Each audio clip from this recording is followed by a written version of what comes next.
joint meeting between the City of Fort Pierce and the St. Lucie County Board of County Commissioners to order. If everyone would please rise for the pledge.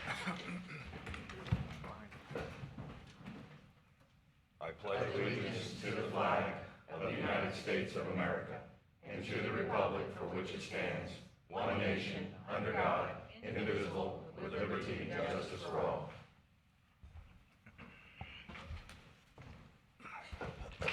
Good morning, everyone. We have some discussion items, and the first one's going to be the Port of Fort Pierce zoning and future land use. Mr. Tipton, who'll be taking that?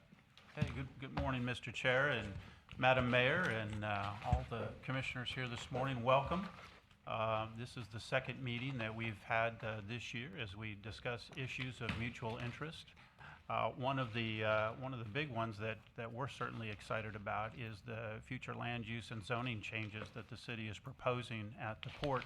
It complements the master plan that was approved earlier this year. And I believe Jennifer Hoffmeister, who's the planning director for the city of Orlando, will be taking that. I'm sorry. City of City of Orlando. City of Fort Pierce, sorry. That's a Southwest moment. That's Southwest moment right really there. big all of Senior us. moment. That's a Southwest. Time to go. That's a lack of coffee At least moment. we have a nice little. How excited Howard is. I thought they were going to be. morning. I thought they were going to be Morning, annexed by Chairman Port St. Mitchell. Lucie first. Commissioners, how are you all this morning? Waking up. Just want to start off by saying that this morning's presentation with regard to the port is an overview of what was presented to the property owners back in October. I believe it was about a year ago that I stood up here at the dais promising that the city would do their part to create some new regulations to make sure that we can implement the Port Master Plan. So I'm just going to go over, I know because everyone has the handout, it's quite lengthy, so I'm just going to touch upon the really significant items, and then at the end, they're more of the basic plan development regulations that we have in the city's regulations for our plan development and our plan redevelopment districts. So again, the Port Master Plan was adopted by the County Board of Commissioners last year. I believe it was in November.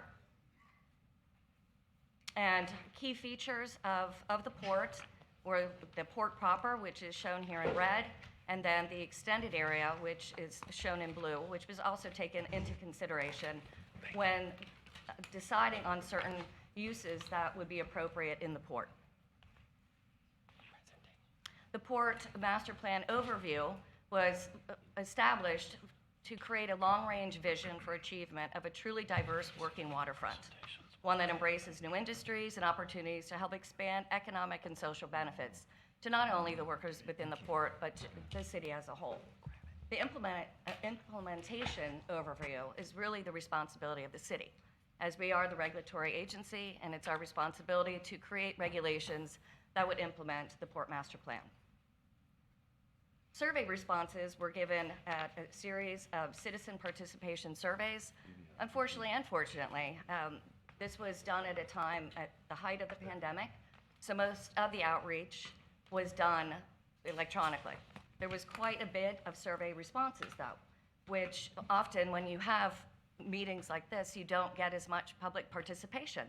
And they did receive, I believe, over 200 responses with that survey that was done online, and all in agreement with the mission statement of the Port Master Plan, which is to align and enable public and private land holdings to foster creation of the Treasure Coast premier center for yacht and related marine industries, maintenance, repair, and overall activity, leveraging success to propel sustainable growth in the city's port and overall quality of life. Additional surveys were taken, but questions as to what businesses and uses we, the residents of the city of Fort Pierce, would like to see, and there was an overall response of positive uses for the port. When it came to the implementation strategies, the consultants at that time had 3 approaches that were looked at to see how we can actually implement the Port Master Plan. One was to repeal, and rezone, because currently the majority of of that area is mixed use with a planned redevelopment district, which I will go over later as to why that is not consistent. And the second approach was to adjust those regulations, which is PUR, to accommodate the uses that would implement the port. Or the last one was to create a new district altogether. Shown on the slide above is the future land use area for the port. And you can see that there are two different future land use categories. Corresponding, we have the zoning map, which also has a number of zoning districts, which I will go on in later slides to describe. The current future land use is industrial and marine commercial. The industrial designation is intended for parcels suitable for industrial development and to promote the city's position as a major employment center. The uses allowed under this designation include light manufacturing and processing, storage, distribution, warehousing, intensive commercial uses, research corporate parks, large business parks, and mixed-use office parks, retail, office, and services that generally support employees. And the FAR that is associated with that is 1.5. The marine commercial, which is also part of the overall port area, is the marine commercial designation is intended to promote commercial and industrial uses with a focus on marine-related establishments along the waterfront. Uses allowed within this designation include marine-related light industrial activities and tourist activities, marinas, boat storages, repair, restaurants, retail, hotels, and offices. And multifamily is allowed up to 20% of the total floor area of a marine commercial future land use designation. With this future land use, the FAR is 1. Current zoning categories that are within the port area include 3. One is the marine commercial zone, or C3. The other is marine industrial zone, which is I2. And the majority of the port currently is planned unit redevelopment zone. The planned unit redevelopment zone is intended to encourage comprehensive redevelopment within existing residential and commercial areas of the city. That first statement is the very reason why we are going through this exercise of changing to a zoning category that would actually implement our future land use district. The proposed future land use and the zoning classifications are shown on the slide above.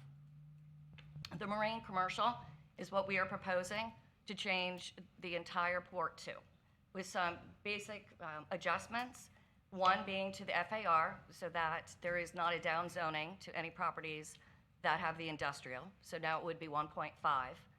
And also, with regard to the residential, a new definition to the city code, section 1253, is being proposed as a corporate residential use, because the port master plan right now does not call for residential uses. However, the marine commercial does allow it, and there was discussion among the property owners to allow for a residential use that could serve the employees of the port. This was discussed at our meeting on October 13th, and there was some discussion on not limiting it only to corporate residential uses as defined, and revisions may be forthcoming to be a little bit more inclusive, and that will be discussed with the property owners either today, within a month, or we are scheduling another property owners meeting. The Planned Maritime Development Zone is a new zoning district that we are proposing, and it is referred to as PMD, and the purpose is to preserve deep water access for port and maritime uses, consistent with the Port of Fort Pierce master plan, that need or use deep water access, particularly port and marine-related operations, and other water-dependent or related uses. The PMD zone is intended to protect those resources by regulating the types of industrial, commercial, institutional, recreational, and limited corporate residential uses allowed within the zone. Uses within a PMD must be consistent with the adopted master plan. The standard and procedures of the zone are intended to promote flexibility of design and allow planned diversification and integration of uses and structures, while at the same time granting the City Commission the absolute authority on those uses to protect the public health, safety, and welfare. So this is what our vision is. Right now, we have marine commercial and industrial future land use category within the port. What we'd like to see is one future land use category. Our intention is for staff to initiate the future land use and the zoning district changes. Shown here are the 3 existing zoning categories and our proposed planned maritime development. With that, if we were, as staff, initiate the future land use and zoning, that would save the property owners that time and expense of having to individually, every time they come in with a site plan, to have to go through that exercise. Now, we would have a new future land use and zoning category. They would know what they are allowed to do, and they would just need to submit a site plan. Clear and concise. So I'm just going to go over, I'm going to touch upon the real significant portions of this regulation, and as I said earlier, and then just, highlight any significant issues, or changes rather, when it comes to what we have currently within our planned development districts in the city. So in doing this, changing the future land use and the zoning, the PND zone is designed to provide for planning, review, and approval of one or a combination of parcels consistent with an approved site plan that may include industrial, commercial, public, institutional, recreational, and corporate residential uses, designed to foster marine-oriented development. It will provide for an organized and compatible development pattern, allow flexibility and efficiency in site design through arrangement of structures, utilities, and on-site circulation, multi-mobility, interconnectivity throughout the entire port area. Promote development that is adapted to natural features and protects the integrity of the shoreline, wetlands, trees, and other vegetation and habitat, and supports the natural drainage. Will expand the coastal edge for working and recreational waterfronts, organize upland areas for flexibility and adaptability for marine commerce and light industrial uses, promote environmental education and restoration, permit site-specific requirements based on unique characteristics of each individual site through the site plan approval process, and provide site-specific limitations when necessary to protect the health, safety, and welfare. The general standards for approval, as I stated earlier, is an applicant submits a proposed site plan for consideration and ultimate approval by the City Commission, and that approval, consideration for approval for rezoning to PMD and associated site plans, or a site plan for already property zoned a PMD, shall comply with the following: consistency with our comp plan and code of ordinances. And if I could just go back a bit, when I talked about consideration for rezoning, there is an opportunity for a property that's not within the port proper, but is adjacent to it, as described and displayed on one of the first maps that I showed, where you have the port proper and then that extended area.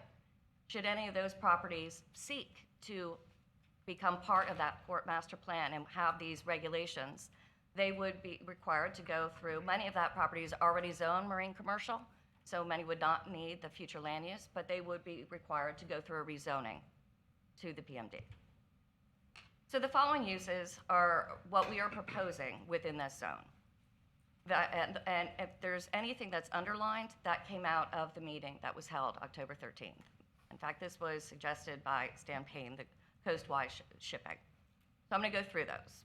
Vessel construction and repair, passenger vessels, import and export operations, coastwise shipping, light industrial uses, marine industrial uses and warehouses, water-dependent uses that can only be carried out on or in or adjacent to water, water-related uses that provide goods or services that are directly associated with water-dependent uses, shipyards, fueling and services of ships or boats, terminal and transfer facilities, loading and unloading facilities, environmental and cultural resource uses, park, passive recreation, greenway, and stormwater recharge areas, rail, high and dry boat storage, restaurant sundries, marinas and boat slips, marine-related retail, marine research and educational facilities, hotels, and I may add that at the beginning, I did limit the number of units, and that was suggested to be removed at that meeting.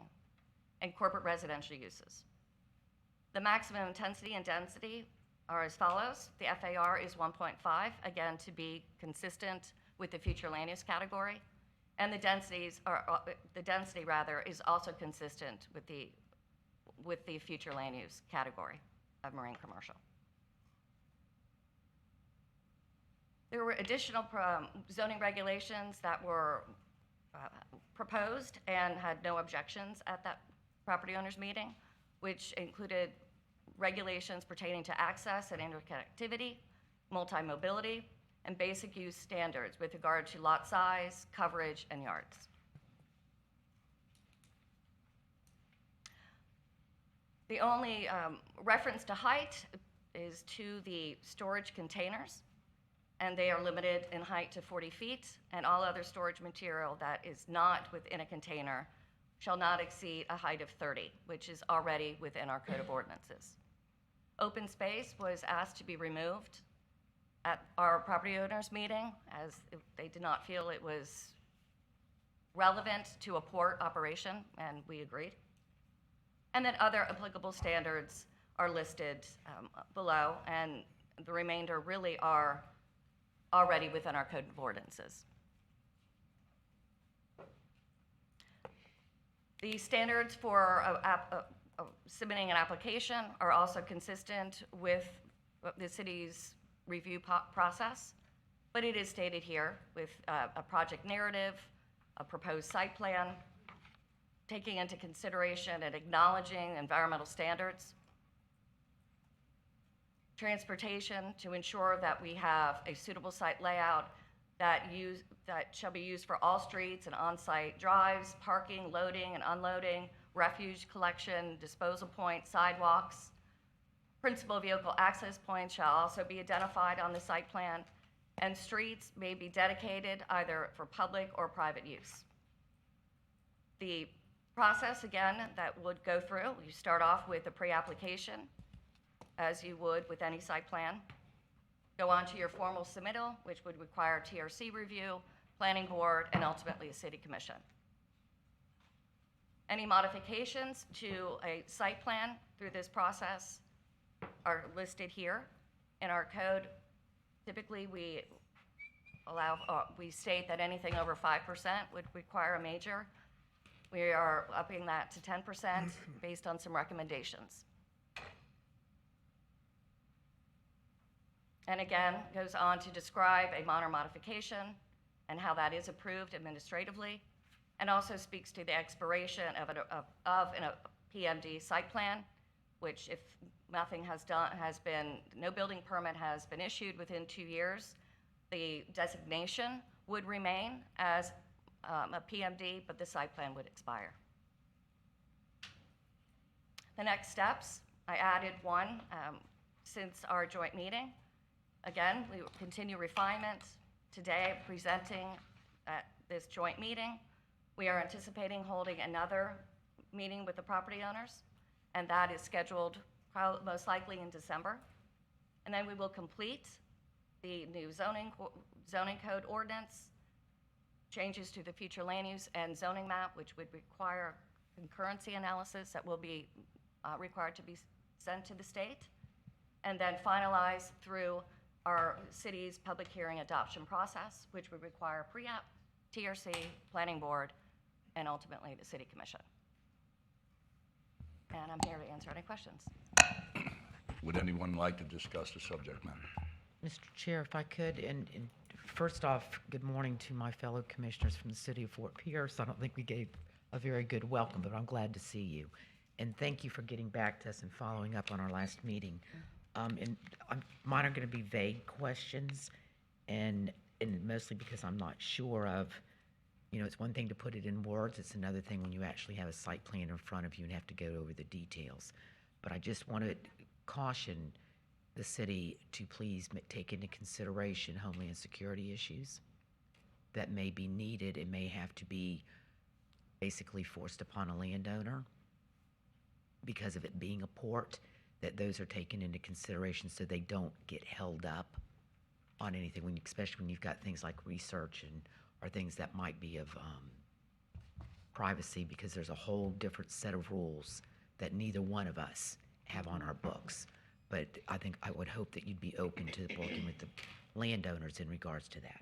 Appreciate And then my second one is, you gave us a date of December 2021, next month basically with the homeowners, and then went through the list of the next steps.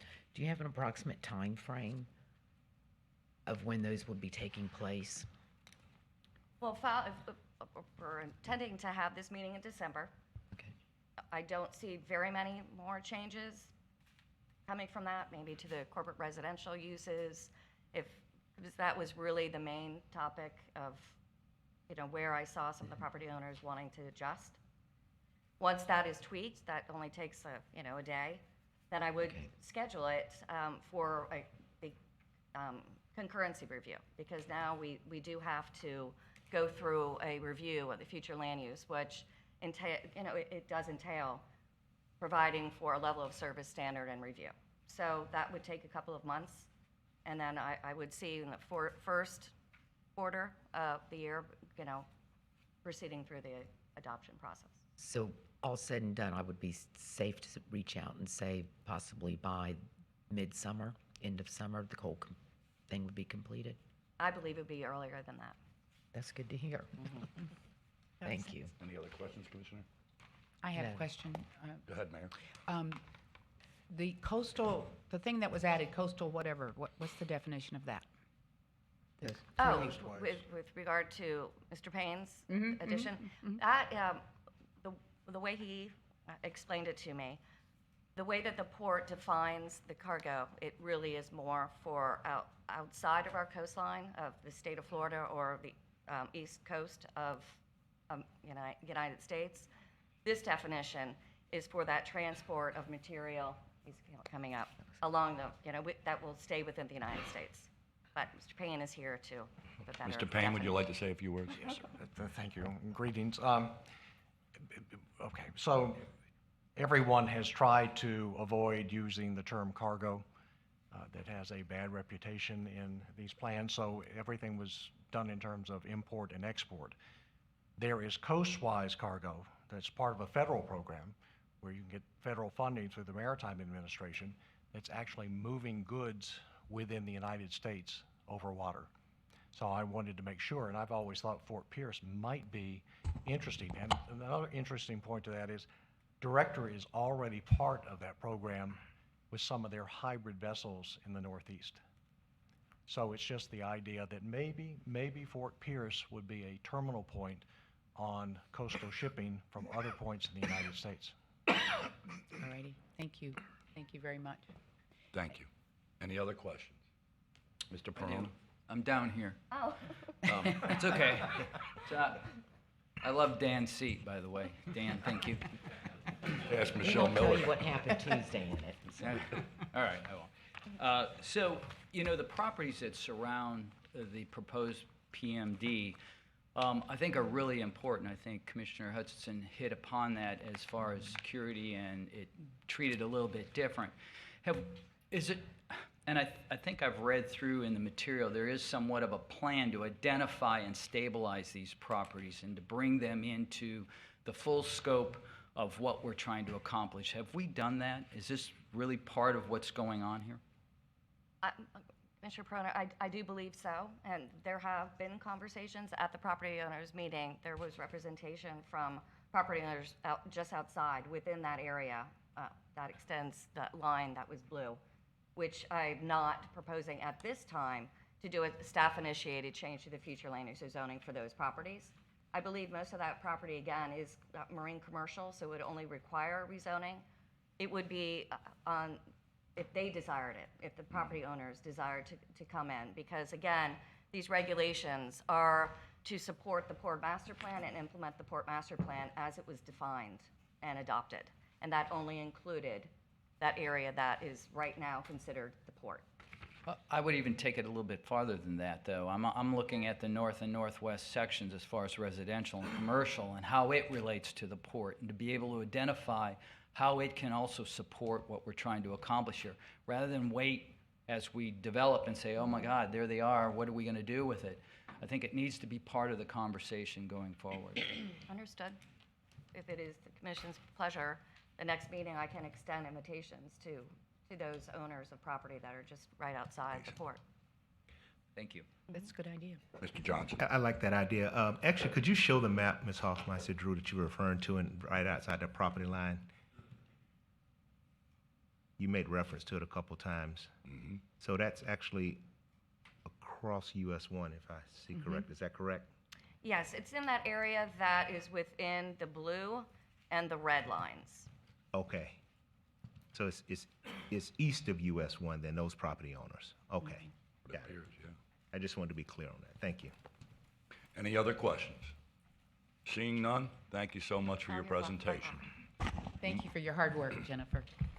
We'll move Mr. on to Chair. 2B. Mr. Chair, before I'm we sorry. move off this subject, only because it's it's related, but it's not related, I just have a question to ask. I know there's been some discussions going on between the staffs and so forth, so I'm kind of looking for an update, and this is in regards to Fisherman's Wharf.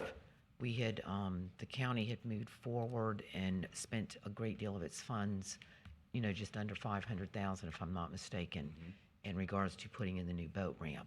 And that was done with the hopes of being reimbursed from fined. And so my understanding, unless it's been corrected since, so I just wanted on the record as to where are we, was that we were getting held up with the city on signing off on a site dedication. If the city could respond to that one kind of thing, so we kind of know. Mr. Mims, you want to take that? Absolutely. I've got monies hanging out there that I want to get reimbursed for. Absolutely. First of all, good morning. Good morning. The City of Fort Pierce, we have the intent to work with St. Lucie County without a doubt to clear up this issue. We have been evaluating the situation. Our city engineer, our city attorney, and also my staff, we have been evaluating with county staff, and we are now continuing to research the matter with the Florida Inland Navigation District with regard to how the agreement for the boat ramp was created and also how the dedication will occur. We have a follow-up meeting on December 15th, and at that time, with that staff meeting and that resulting information that we receive from FI&D, we should have some type of feedback to give to both boards. That way you know exactly where we stand. So to So answer you're your just question. waiting, you're just yeah. waiting on finding meeting, kind of. Yeah, we need feedback from FIND as well as our continuing research with our city attorney's office. and also Will our St. Louis staff County. also be present at that meeting so they can Absolutely. hear it too? Yes, Okay. yes, ma'am. Okay. I would just like to make sure it just gets done before we go into our budget discussions, which you just finish them and you got to restart them all over again. Yes, ma'am. Thank you. Yes, ma'am. Is that it, Chairman? Mr. Yep. Hutchinson, is that it? Yes, thank you. Okay, we're moving along to discussion item 2B, annexation update. Good morning again. I'll introduce this item. In our overall theme of collaboration, the annexation issue has always been a sticky issue with regard to how we proceed. What we want to do, we want to establish a functional policy and a functional procedure. So the City of Fort Pierce has engaged the services of the Treasure Coast Regional Planning Council, and we have at this time Mr. Tom Lanahan, and also we have Dr. Kim Delaney that's going to give us an overview of the scope of services for our hopeful interlocal service boundary agreement to resolve this annexation issue. Thank you, and good morning. Good morning, everyone. This is a broad podium I have to scan here. So, good morning, everybody. It's good to be back with you again.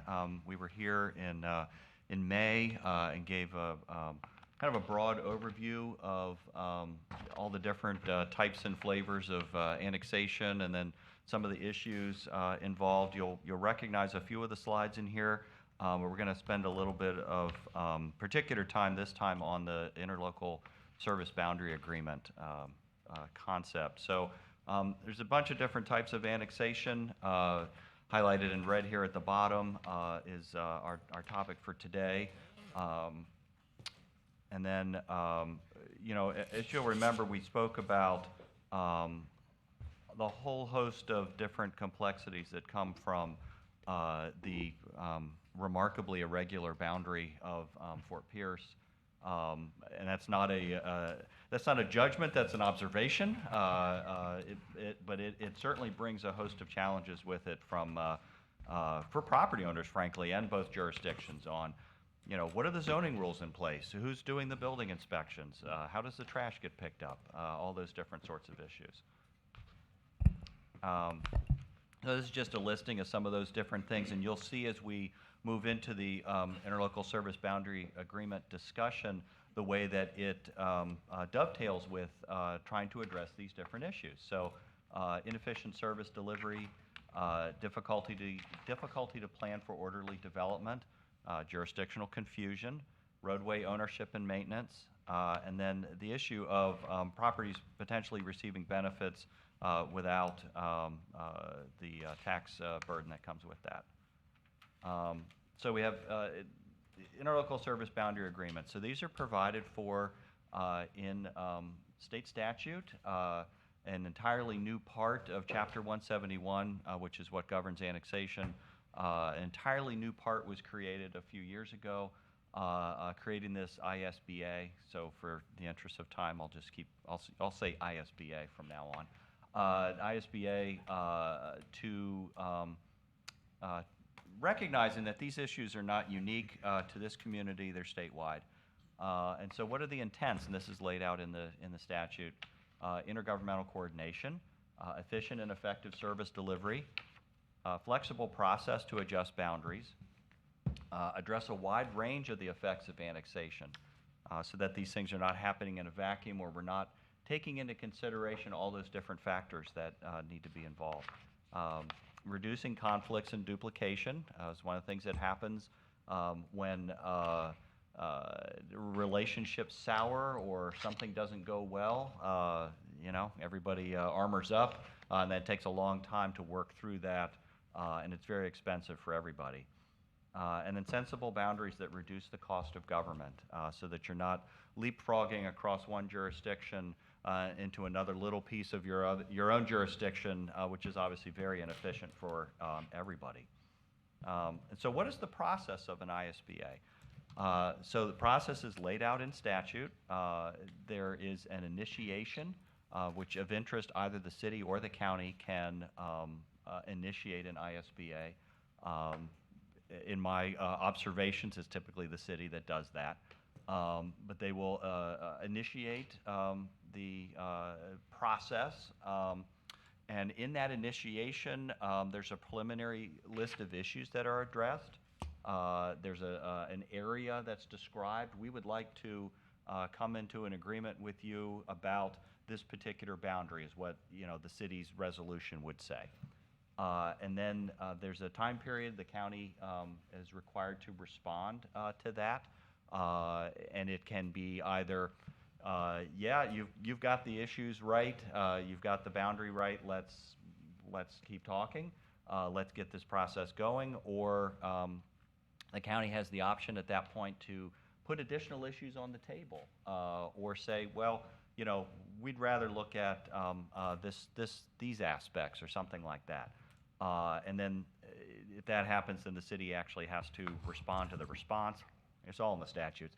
But essentially, the goal there is that both boards are on the same page of what are we going to talk about? What are we going to negotiate about? So that we don't end up with a scenario where an agreement gets worked out between the staffs and it comes back to the boards for adoption, and they're like, well, why didn't you look at this issue? Okay, now we got to back up and do some work again. So, and then we move into what I label on here is the inclusion stage, and so this is where all those different agencies that are potentially involved in this come into play. So whether that be city and county departments, but also sometimes constitutional officers get involved. Law enforcement jurisdiction is going to be one of the issues. So the sheriff's office should be involved in that kind of a conversation. You all are in a unified fire district, so we don't have that complexity. Other places do have that, where it's like, okay, well, where are all the stations, and how does the service work? Those kinds of things. And then Oh, sure. And then FPUA would be a factor in this as well, because the FPUA service area, the use of annexation agreements in conjunction with getting utility service, and then city boundary and ultimate annexation boundary, those are all kind of different little pieces in the stew there that we have to kind of stir those and see how that all comes out. So once we figure out, okay, who should be at the table, then we set up a series of meetings that'll happen with those different service providers, with those different departments, with the city and county staff, and hash out the issues. You know, how do we transition a road from being county-owned and operated to being city-owned and operated? For example, you know, is it all parcels on both sides of the road between two intersections? Is it, well, if you get one side, is it, you know, I only want to do it in 1 mile segments? I don't know, whatever it might be. There's a tug of war between, you know, ease of implementation and, you know, achieving practical results for efficiency. And then, so once that is all settled out, then it goes to the adoption stage, which is where it comes back in front of both the city and the county commissions to adopt this agreement. So here's some of the things that can be in the scope. I touched on this a little bit, so I'll try and kind of fly through these. But service delivery and boundary adjustment, public safety, water and wastewater service areas, road ownership, construction, and maintenance. Parks and recreation, you get into sometimes scenarios where the county may have a little neighborhood pocket park that is there as a service to their constituents, but typically that scale of park is something that the city handles, and so how do we deal with transitioning those? Do we want to? The county may say, no, I want to keep that park, and the city may say, okay, that's great, you know, however that might work out. Stormwater management, the process and schedule for annexation, priority areas. There may be areas within this boundary that we're going to study that might be of critical importance, or because they have, you know, tremendous confusion with them, or that's an area that is particularly difficult to serve, those kinds of things where the county may ask, we would like this area to be higher up on the list of, you know, how are we going to address the priority of this? Or the approach may be, let's, you know, go after the lowest hanging fruit in these things, and any regularization of the boundary is beneficial. So that's something to talk about during that process. And then the other issue is process for land use decisions. And I don't know if this is an issue at play here between the county and the city, or if there's, you know, pretty general alignment between what the uses and densities and things like that are. There are other communities where one jurisdiction's vision for an area is very different from another jurisdiction's vision. And then that has led to conflict over the years, people challenging comp plan amendments and suing each other and, you know, all that kind of stuff. So hopefully that's not the case here, because that's a difficult issue to tackle. But, you know, we certainly can help you with that if that's needed. And then one of the interesting things with the ISBAs is you can change, or there's more flexibility with the prerequisites to annexation. So ordinarily to annex, property must be contiguous. You're not supposed to create new enclaves, and it has to be compact. Through an ISBA, you can actually not have to meet those to do annexation as an interim step. I would say clearly the intent is not to create and then say, okay, we're all good, you know, a series of non-compact, non-contiguous little islands out there, because how that would improve efficiency or reduce confusion, I'm not sure. I don't think that's the intent of the statute. But on an interim basis, you know, for example, at phase 1, we're going to do these, but at phase 2, we fill in the middle. That's out there as an option. It's not something that I'm necessarily promoting or saying, oh, you've got to have this feature. I just want to let you all know that that's out there. And when we look at the map of the annexation agreements that are already in place in conjunction with utility service, there's a series of them that are kind of out and isolated from the current city boundary. So that may be something worth at least addressing, just to say, let's throw that out on the table. I'm not interested, I'm not interested. Okay, fine, we move on, we check the box. So and one of the other features of ISBAs is some flexible consent provisions. And this is to reduce cost of gaining that consent. This is not to, avoid involving people in the process. But you can do some different methodologies here,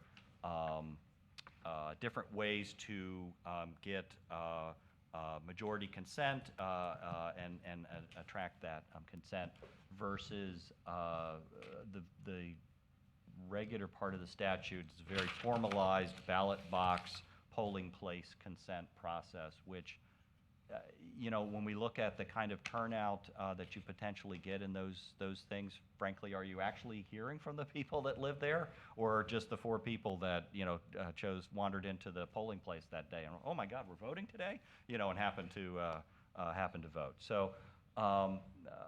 And then there's some particular provisions that can address enclave areas. I think there's certainly a concept in the statute that enclaves are the most troubling and the most inefficient scenarios to work through.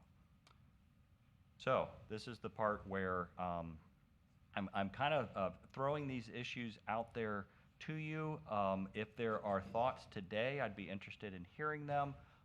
If there aren't any formed thoughts today, these are the kind of things to be thinking about, talking with your staff about as we hopefully go forward with this, and seeing if these are things that need to be on the table.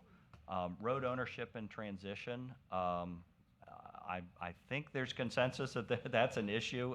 We certainly heard about that at our last joint meeting that we were at with you all. Enclave annexation, how much of a priority is that? Is there a willingness to use some of the other non-ISBA tools to do that now?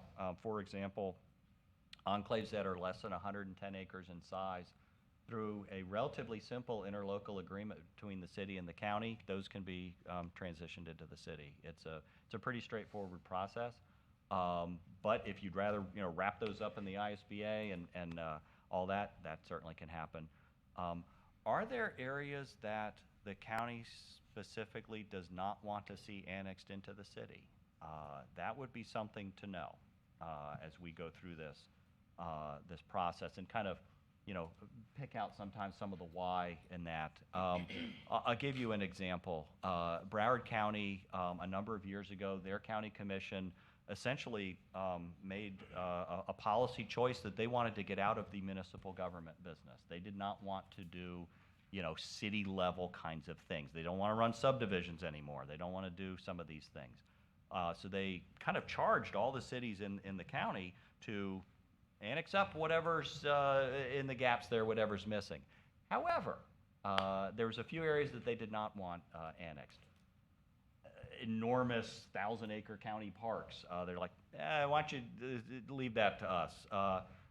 Some things, I think maybe the port or the airport. There were some, they had a few things that are like, okay, we're going to give you the, have at it on the rest of it, but leave those alone. So if there are particular things, that's good to know about. Land use, do we want to talk about land use in this? Or do we want to let land use be its own thing and continue kind of like it is? Stormwater, policing, utility service boundary versus annexation limits. That kind of relates to this ultimate annexation boundary. Does the city have one established? Do they want to have one? Those kinds of things. The city I used to work for, we had an ultimate annexation boundary, and the nice part about that was we had a goal, and then we also knew, okay, well, beyond that boundary, I don't really think we can serve that efficiently. Let's focus inside that line. Again, are there priority areas? I mentioned that earlier. Kind of geographic scope, do we want to do one big ISBA? Do we want to do a series of small ones? This is going to be one of those efficiency things where, many times it's like a small loan or a big loan. It takes as much heartache to process a small loan as it does a big one. So do we want to do a whole series of these things, or one big one and maybe a big one in pieces? I don't know. And then how do we want to address a public and property owner notification? The adoption stage of this is an ordinance, so that is going to have your, your full ordinance notification process that you do.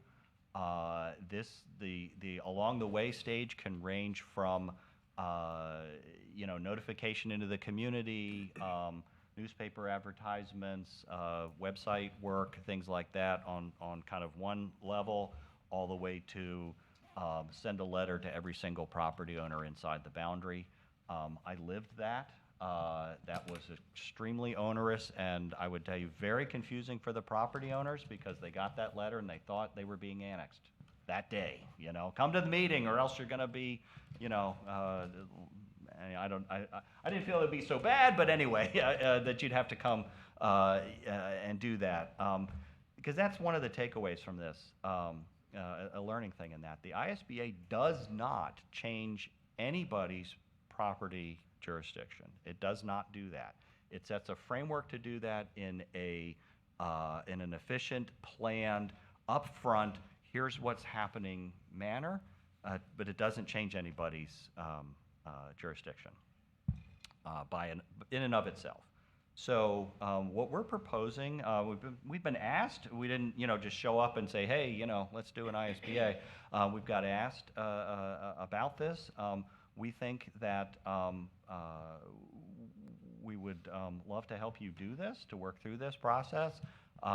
We think the structure to do that is an interlocal agreement between us and the county, an interlocal agreement between us and the city. We're suggesting to you that sharing the cost of this effort would speak strongly to shared commitment to doing it, that there really is shared benefit of doing this. This isn't a one-way street. And this could be, about a 9 to 12 month deal, depending on how sticky some of the considerations might get.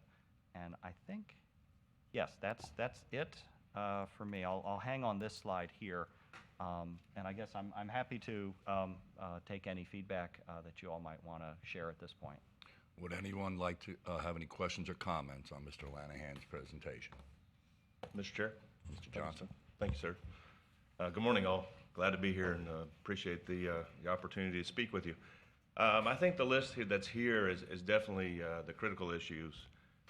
They are the critical issues. And number one, being at the top of my list, I mentioned it last time we were here for sure, and how we transition as we annex and as the city grows with the road ownership process.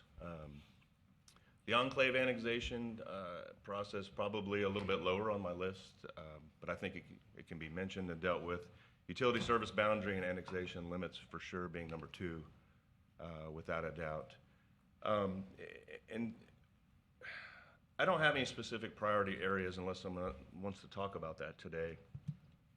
But what I do know when I look at the existing maps, there are some boundaries and some annexation agreements already in play that take us and our city to the west, right? And those are very important for the benefit of the city of Fort Pierce, because as we go west, outside of our core urban boundary, we're looking at more of that industrial, commercial application where policing comes to mind immediately for me. And it comes to budgetary items with policing, where you have the higher revenue with the lower intensity with police calls and call-outs. And if you look at the sheriff and the Fort Pierce PD, they're going to show you the same data, right? The higher residential, higher call volume. So those are critical to the success of the city of Fort Pierce. And I wanted to talk about that today and get it on the table because that's where that's where I look at it from that point of view. Not just the policing efforts, but just overall and trying to balance our budget every single year, which we just went through. As far as the interlocal agreements and the cost share, I 100% agree with that. And we're talking about a 9 to 12-month process, which in the meantime and during that process, we're going to be looking at our redistricting. We've got our census data back. So that's going to, backfeed our data that's going to drive this new agreement process. And then we're looking at another election cycle, of course, in 2022. So from here, maybe, almost a year exactly from now, we're going to be sitting at a general election. So it's just, it's all the elements put together, but those are my few comments. Thank you for the presentation. You did a very good job, and that's where I stand for now. Thank you. Any other questions or comments? Thank you both very much. I have No, Oh, no, I'm no, sorry. no, no. You wanna Go go ahead, first? I was holding back. Somebody else go before I. No, I want to hear what you have to Oh, say. no, no, you don't. Well, All right. the one thing, I appreciate the list, and I do think that what we've been asked for before, we meaning the city of Fort Pierce, and that we should have that conversation as a commission and be part of the discussion is what we expect our ultimate city boundaries to be. I think that's what you brought up. And I think that's a fair thing to start out with if we're saying we're going to establish this process, and here's how we're going to do it, and here's how we see the furthest we see the city going in terms of what we can envision right now. And I think that's would be fair to the county as a city, that we would give them what we see our ultimate boundaries are. Is that it, Mayor? Yep. Commissioner Hutchinson? Thank you. Mayor, you said it much more eloquently than I'm going to say it. So, because I agree with you. Having been on this board and fought this fight and fought these discussions over and over for the past 18 years, this issue is bigger than, no offense, great presentation, you made some great points, but need you to babysit us because we can't even get off first step. And that discussion's coming up next. The very one that even Jeremiah brought up about the road ownership and transition. If there is not, when there's an issue, sometimes you can't do the whole thing. You can set the goal. So I like your idea of, city, come tell us what is your goal? Where do you want to be? Because I don't think that question's ever been totally answered in all these years. So in that I agree with you.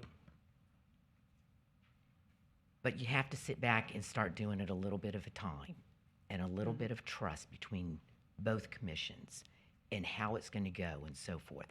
And you start by example. We can't even get the example on the table yet, or have not been able to. And that discussion, to me, comes up first and foremost on the road ownership and transition. We've got areas, and I won't go into it, I'll wait till that moment, but trust me when I say if we can't even work that out, how am I going to ask you to come in here and mediate this? We will not be a year, Jeremiah, we will be another 18 years getting there because the issues are so complex and so much bigger. So I agree. To go into an agreement with you, I'm out. I'm not going to do that at this time. We are adults that can sit down and pick out one thing and let us focus on that, build the trust of each other, build the trust of the public, that when we move in that direction, I don't need an interlocal agreement to tell me how to do that or that we're going to do it. Either we are or we aren't. And to spend monies on it is nuts. It's called time and it's called people sitting at a table. So, Franny's off her soapbox. Any other discussion? Mr. Chair. Commissioner Zadowski. Good morning, everybody. As part of this, in your list of things and opportunities and attempting to do an annexation agreement, it raises legislative annexation. And so I think the county has probably been the only one at the table that's been through a legislative annexation, that being Beau Rivage, and it was forced by the state. It was an uncomfortable process, and let's just say that we'll leave it aside. It's done now.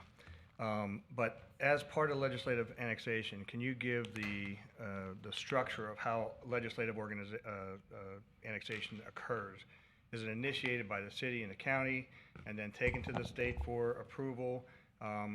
Is the legislative annexation set up in a structure that has conditions in which both the city and the county could agree to over a period of time? And I'm raising it because we've got, my district specifically, has the most hodgepodge of city, county. I mean, every day we turn around, we've got to talk to each other as to who has jurisdiction, code enforcement, PD, land development, zoning, et cetera. So we spend so much money between us, trash alone. I mean, you're sending 6 trucks at a minimum down the same road, with half the road being Fort Pierce, the other side being the county. So there's going to be a cost savings in there somewhere. But as part of fairness to the people who own properties in these areas, when you're annexed, there's an expectation of municipal services. That means roads, drainage, water, sewer, lighting. All of those things are a part of that. So I raised the thought process of legislative annexation with the opportunity to condition a legislative annexation by picking a geographic boundary, squaring it off completely, with a focus by the annexing party, that being the city, with a proposal of 5 to 10 years to invest the municipal service in that area before taxing those particular properties. The value to the property owner is they get the value of those amenities coming in, municipal services. They can sell their home at any time during that process. They could get the value of that after whatever period of time. But the investment goes in before they automatically say, oh, wow, I'm paying city taxes, I don't have municipal services. So in order to kind of pave the way for the property owners to give them an opportunity to have those municipal services, having an understanding that over the 5-year period or 10-year period, they will have water, they will have sewer, they will have appropriate roadways, drainage, lighting, all of those things which would be part of municipal services. So I can see an opportunity that creates an agreement that says pick a small area. There are clearly opportunities here in which small areas, even if it was a 5-mile square, that could occur. But it would have to be a situation where the conditions were met with a end date, so to speak, 5 years or 10 years. I know that there are some areas that have water already, that have annexation agreements that have not been put into play, and they have been 10 or 15, and some 20 years they've had water, and they still have not been annexed. So that's kind of the thought process that I'm kind of leading to. It's kind of out of the box thinking, but in today's government, we've got to start thinking differently. Just this whole pandemic and where the trash has gone. Thank God Fort Pierce has a situation where they have their own trash collection, and they're doing pretty good work with their process. We in the county and other areas of the state and the country are having a much more difficult problem. So I'm throwing that out as an idea for us to even consider as an alternative to any other opportunity that we're seeing in front of us. If I could, sure. So legislative annexation, I have, my experience with them is from observation rather than direct participation. I have not ever done one, but in observing what happens, and my understanding of that is, I think wherever the request comes from to begin with is kind of immaterial to it. What is key is, they are run as a local bill, which typically requires complete consensus between all the representatives and state senators for that area. They don't like to bring stuff up there that's gonna, be contentious. And so, you need to have that as a starting point. As far as putting conditions into it, I would imagine that that's something that the state could do in a local bill. They certainly do a lot of things that at the local level we're like, okay, can you do that? But they do these things. But what I would offer to some of the things that you described there, those are things that could be put into an interlocal service boundary agreement. You could have and that's where we get into the kind of the prioritization piece of it, you know, who's going to invest what in an area, and what are the services that are lacking in an area, and how do we get those services into place? So to get the sort of approach that you're talking about, I guess my summary is you don't have to do the legislative process. You could do this process. And in fact, some of the, if it's an interlocal enclave annexation, I think you probably could hit some of those in that also. It wouldn't have to be this, you know, sort of full-blown ISBA thing. If there's a smaller area that you want to, that you all want to take down As part of the together. reason too is we have the infrastructure. The water and sewer is significant funding is coming from the federal government. And right now, I think it was $16 billion was proposed for infrastructure, water, sewer, for the state of Florida. And, you know, with Fort Pierce having their own utility, being able to access that funding for those particular water and sewer provisions, that's a part of the municipal services for some of these areas that would be benefited. And the property owner would benefit by that added value to their home. But again, having the services in place for a period of time so that they receive the value up front rather than just wake up one day and all of a sudden now they're annexed by the city paying additional taxes without any municipal services. And that's part of the thought process I've had, so. Mr. Chair, I just want to add one point to that. In lieu of what Commissioner Duvosky just mentioned, it's the bullet point that talks about the public and property owner notification that I think is the most important part that we're forgetting here. It's the engagement piece for the people that we're dealing with. I mean, we're sitting here and can get in arguments back and forth about this or that, but it's the people out there that's watching this that I see the benefit of having the Treasure Coast Regional Planning Council intervene to also help us bridge that gap. That's a lot of work that needs to be done in our community that people are confused to this day, the actual people that pay the taxes or would be impacted as a result of what we're trying to discuss here. And that engagement piece should not be forgotten.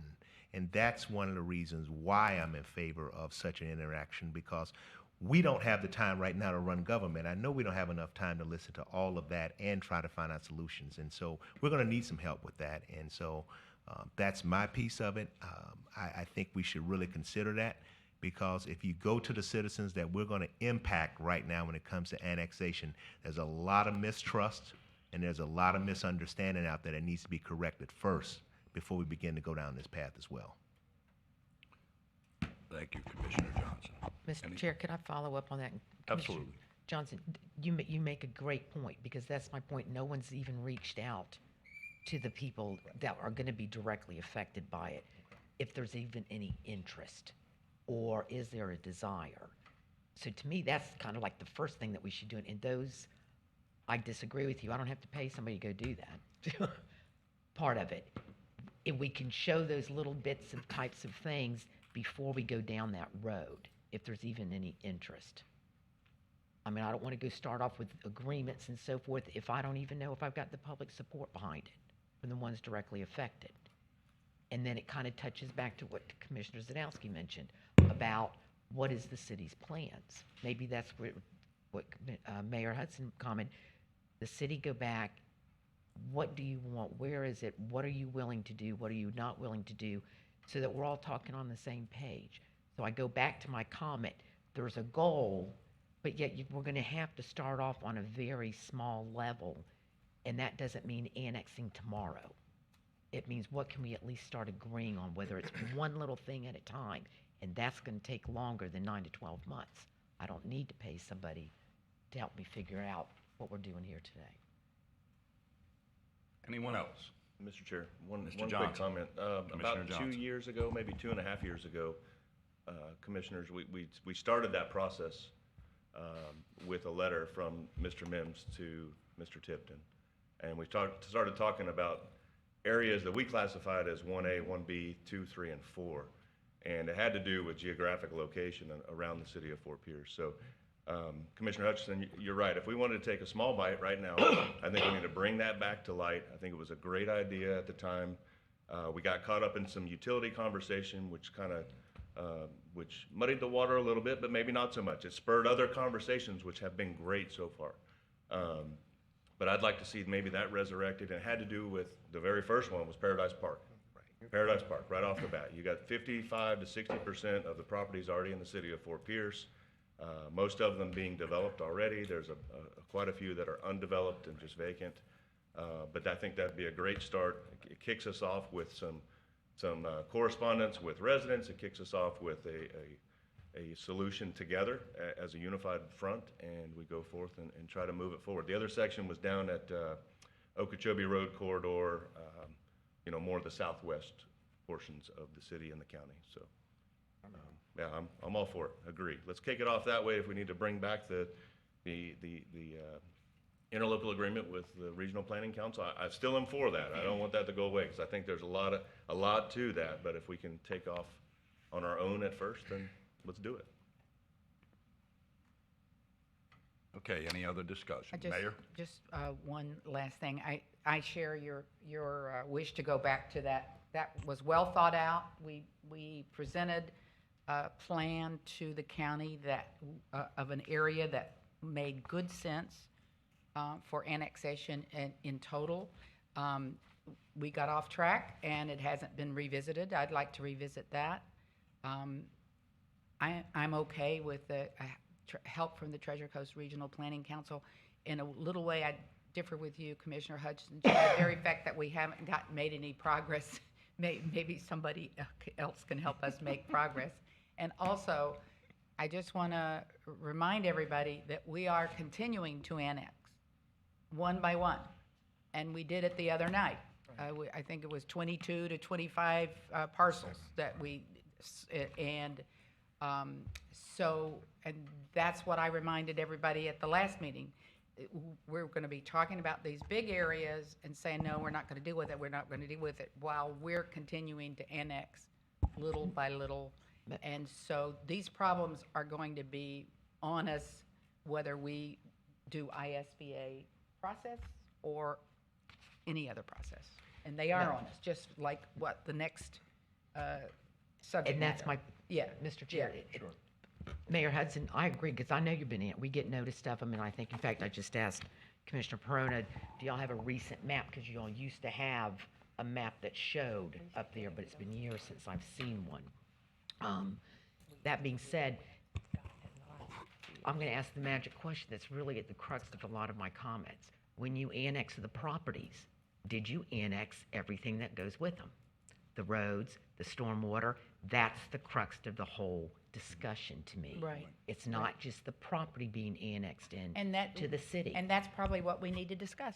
There you, and and agree that's what I'm on. saying, Yeah, starting yeah, little, because that yeah. to me is the starting point. Yeah.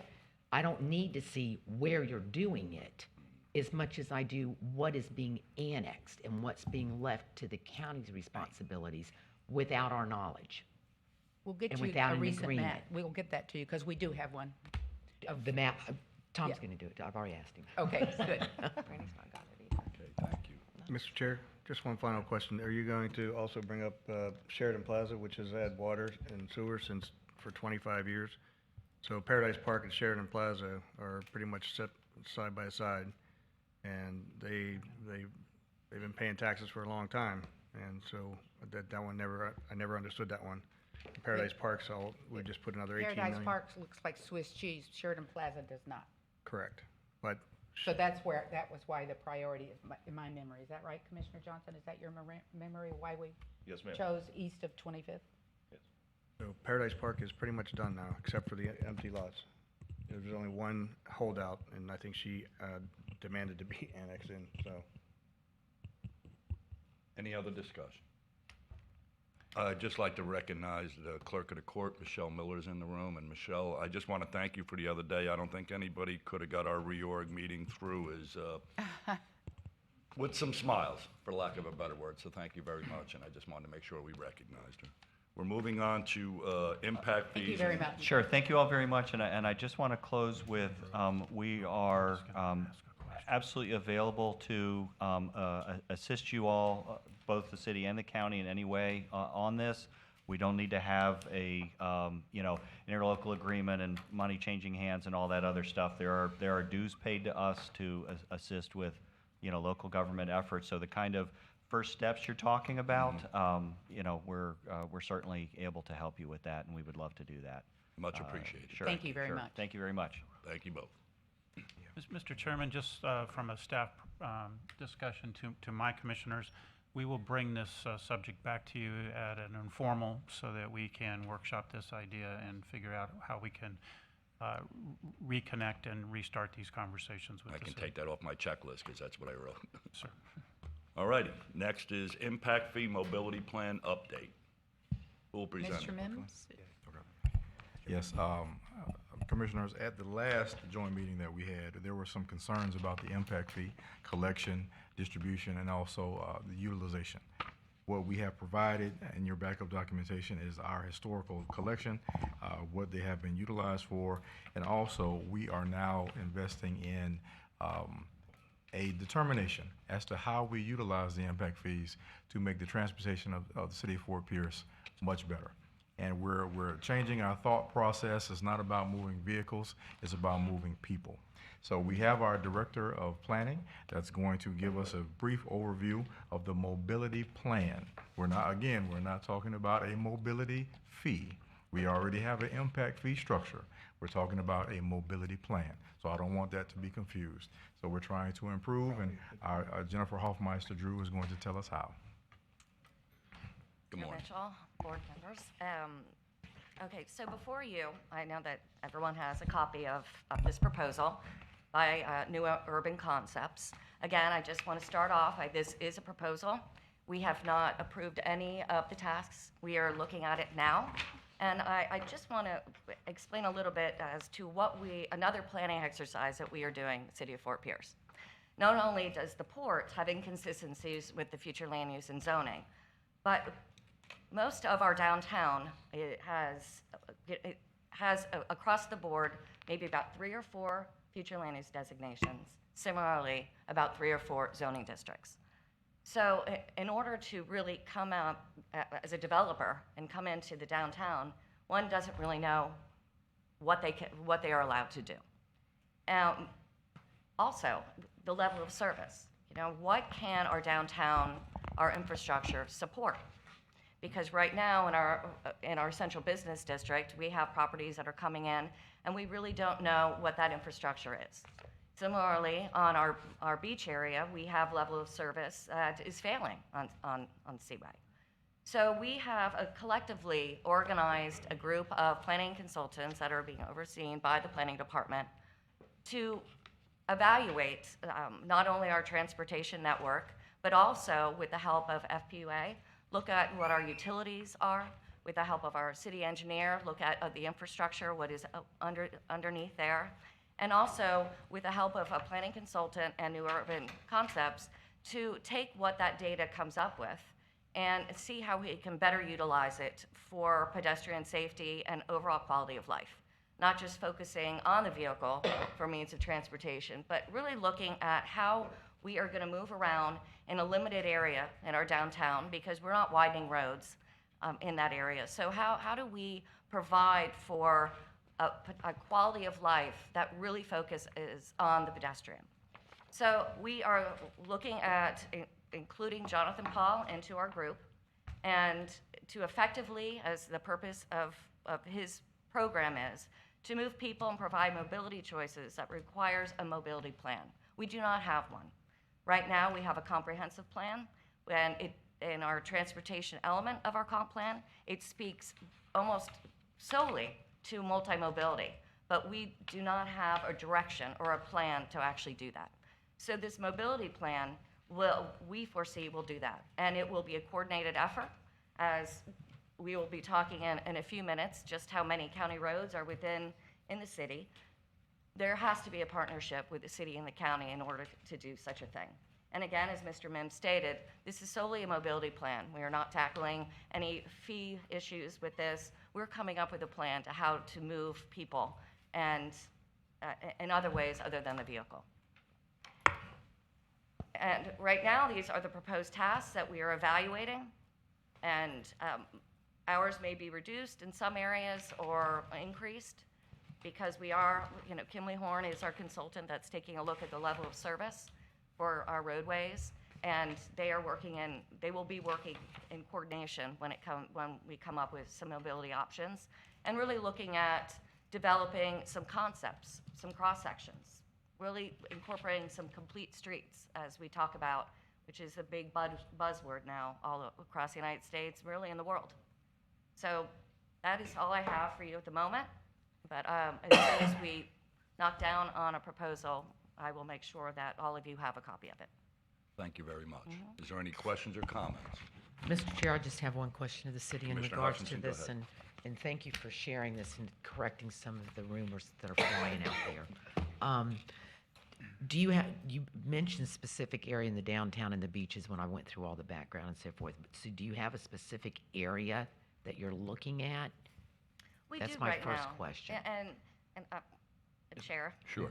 board member, commissioners, we are not only looking at the downtown as it currently exists, but we are also doing an exercise, not only changing all the future land use to central business and changing the zoning to C4, which this is what they're going to be evaluating because there is an increase in density and intensity that comes with that, but also looking at extending our corridor around along Orange to 13th and then down to Delaware to potentially expand our central business. And also along US 1 going north to where you have a streetscape. Right now, we only have our central business on the east side of US 1. So with that, that is right now our targeted area, in addition to the beach, having their concepts for a park once, having hubs to where you can pick up a scooter, but you have a park and ride type of concept, because that would then address our level of service standard.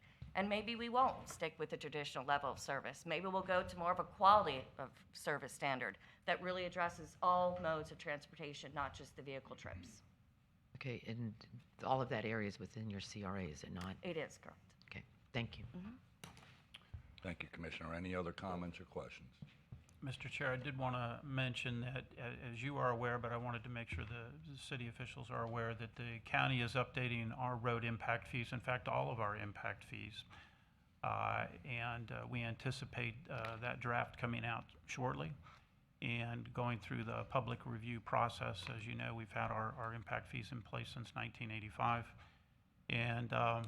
And we will, a couple of the things that we anticipate happening is that there will be a new cost structure that the board will have to review, and there will be some additional zones added as well. And so part of our review is to update it based on legislative changes. And so again, that information should be coming out here shortly, and we anticipate hopefully having all of that adopted in February. So that is what we are looking to try and do, so just so you have that update. Thank you for sharing that, Mr. Tipton. Mr. Chair, does that not also include the interlocal agreements coming into does play also, because of the yes, changes? Yeah, Right, thank yes, you. ma'am. Thank you. Thank you.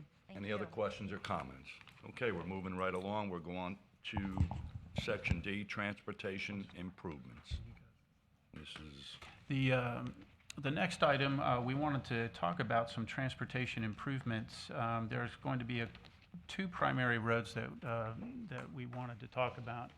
The city has asked to discuss again Delaware Avenue and the improvements there, and so that's the first piece. Indian River Drive is the second piece, and under this one, we also have a proposal for the city to consider taking some what we think are easy roads, and that'll be the last piece of this conversation. So we'll start with Delaware. thank you. Good morning, members of the County Commission and City Commission. Patrick Diane, the Assistant Public Works Director.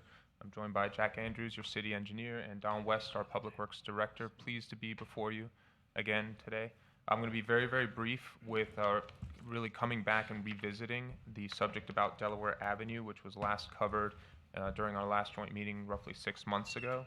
And at that time, we had brought before the Joint Commission really a recommendation to do some resurfacing. Just to retouch on Delaware Avenue and its uniqueness, it is one of the main east-west corridors through The city of Fort Pierce runs from US 1 to Hartman Road, about 2.5 miles in length. And the true uniqueness is that this roadway has a split responsibility. There's an interlocal agreement that goes back to 1982 that subdivides some of the elements such as striping, the median, and the sidewalk maintenance to the city, whereas the county is responsible for the roadbed, the drainage, and some of the other elements. So it's pretty unique and kind of lends to that partnership perspective that's been under the conversation all day today. We do know that it's last resurfaced in 2000, at least the easternmost section from 17th Street to US 1. I recall Commissioner Johnson mentioning that the further west sections in front of the Armory and the school bus depot, he doesn't ever recall it being resurfaced in his time here at the city. So maybe 25 years or more that we haven't seen that section resurfaced. So we know it's in need of some resurfacing. To take a look at the map at the time, we had broken it up into 3 distinct segments, and the staff at the county had understood that there were conversations that were taking place, whether they were to the city or from the city, regarding some different alternatives, some different configurations for portions of that roadway. The westernmost section is a pure 2-lane road. The central section is a 4-lane road, and then the easternmost is a 2-lane road with on-street parking. So we had discussed multiple configurations going from 2-lane to 4-lane, 4-lane to 2-lane, and what may have ended up happening is there were too many choices provided, and then it became a challenge for us to really get good direction. So what we're here to revisit is an opportunity to bring back a recommendation. And that recommendation, after the 6 months that have taken place in multiple conversations with your city engineer, is that there doesn't need to be any reconfiguration of that roadway. That right now, what we're proposing and what we're suggesting to this joint board is to mill and resurface in the existing configuration the entirety of Delaware Avenue, to make the necessary ADA improvements to the crosswalks, to correct the grade change, which we've heard about at the intersection of 33rd Street and Delaware. You have a high transition there, and you can see some trailers and other longer vehicles tend to bottom out there. And all of that, at least previously when we looked at a cost estimate, was roughly $2.3 million. More than likely, we'll see that cost inflate a little bit due to some occurrences that we've seen taking place over the last 90 days or so with material costs. The good news is this is on a sales tax list of projects. So what we can't commit to right now is timing. The timing is really going to be looking at in the next 3-year time frame. So looking at maybe FY24 could be the early start for doing some resurfacing out there. We've already set the program in place for our resurfacing for our sales tax for this year and for FY23. So that is really what we're asking this board to consider. I'm going to turn it over to Don for the next portion of the conversation regarding Delaware. Yeah. Well, before you go there, I got one question.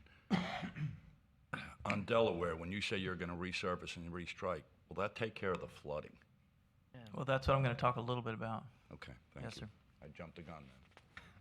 Yeah, thank you. Thank you. Good morning, Commissioners. Don West, Public Works Director. And the flooding issue, as you know, both the city and the county, we've all received letters from the school in particular, the St. Anastasia, elementary school, John Carroll High School as well. In that particular area, there's been discussion over many years, really. There's been a lot of letters sent from the school asking us to consider upgrading the pavement. So what Patrick talked about would cover that pavement issue. We would take care of resurfacing the pavement, putting down the new striping. The drainage part of it primarily centers around this one area, around the school, and it's really it's between Hartman and 33rd Street, that section of Delaware. And so we've looked at that. We had our road and bridge staff go out and take a look at it after we received the letters, and we've looked at the existing system that's out there. It's in relatively good shape. The pipes that are under the Delaware Avenue roadway right now are in good shape. Most of those are concrete pipes. They're in fairly good shape. The swale is in good operation. It functions fairly well. Obviously it needs a little maintenance here and there with mowing and things like that. But what's out there now in terms of existing hardware is in pretty good shape. We think that the biggest issue is probably when you look at how the drainage works out there. just on a cursory review, just taking a quick walk and looking around. Mr. Chair, I don't mean to interrupt, and Don, could you Yeah. get more specific and just remind everybody, because we're looking at maps here in front of us. Oh. Could you orient everybody, Yes. including the public, on the map? And then also, Yes. we've broken into segments, and I don't recall you saying which specific segment you're talking about at this Understood. moment. Yes, ma'am. Thank you. Sure. Yeah, this is the segment that we identified, I guess is, it would have been the third segment, the westernmost portion. From of 33rd Delaware. to Hartman. From 33rd to Hartman. So what Okay. you see on the map there is that road at the very far right is 33rd Street, and then Hartman Road is over on the left side of the street. And Delaware runs just to the south of the yellow box. So the yellow box really defines the school property, which is where we've been getting those complaints primarily from this area. And so, you know, looking at that, it's a large area. You can see the school covers a really large area between the elementary and the high school. It covers a lot. They've got a lot of fields and all out there. Part of the problem that we see is, you know, it's an older development. You know, the school's been there a long time. A lot of it predates, you know, the requirements for having storage on site for stormwater, things like that. So for the most part, their drainage tends to go to the front swale into the street swale. Well, the problem is the street swale is not designed to handle all that volume. And so I think what needs to happen is we really need to do a drainage study of this area. It's not, you know, this stuff it's complex to get when you get into drainage design. And so there's probably going to be things involved like doing some pond siting. There's going to probably have to be some storage in order to really solve this flooding problem. And so those ponds may have to be located on the school site. We might have to work with the school, you know, in that regard, if ponds are needed. The pipes under Delaware Avenue perhaps need to be changed, perhaps could be upsized a little bit, but we don't know that until we do the full analysis. And so what's really needed here, we really need to do like a complete field survey of this area, hire a consulting engineer to go in and do this work, do a study, do the modeling, figure out how the existing system works, and then figure out what needs to be done, you know, to solve the flooding problem. And just on the cursory, I think it's going to take storage, you know, more ponds, and probably some different piping arrangements and outfalls. The outfall that's there for this whole system is fairly small. You know, they're small pipes. We have to be careful with that because we can't just release a bunch of untreated water to the river. So, you know, we have to provide that storage component in there, and that's why it's complex. It's not simple as just putting in a bigger pipe and, you know, and being done with it. But I do see this as being a very long-term proposition. It needs a drainage study. Then it would have to go into full design. There might be some land issues involved with pond siting. There's coordination with the water management districts, both South Florida and locally North St. Lucie. There's on the map you can see there's a yellow area that shows those look like linear areas. There's a ditch, Dark Hammock neighborhood. We call it that, the Dark Hammock ditch, and runs to the south. That's probably a likely outfall that we can use. It exists now. There's a small outfall there now for the school property, but it's not really big enough probably. Probably needs to be a larger operation. And then the linear area down at the very south end of the drawing that runs the east and west, that's the North St. Lucie Canal that we would probably, you know, outfall into. So there's a lot of coordination that has to happen there. You've got the school, the city, the county, the two drainage districts. And so my suggestion to you, my advice to you is do what Patrick suggested. Get the paving done, do it as a separate project, and keep the drainage as a separate project all of its own on its own time frame, because it's very likely going to take a very long time to sort through this, you know, and find solutions.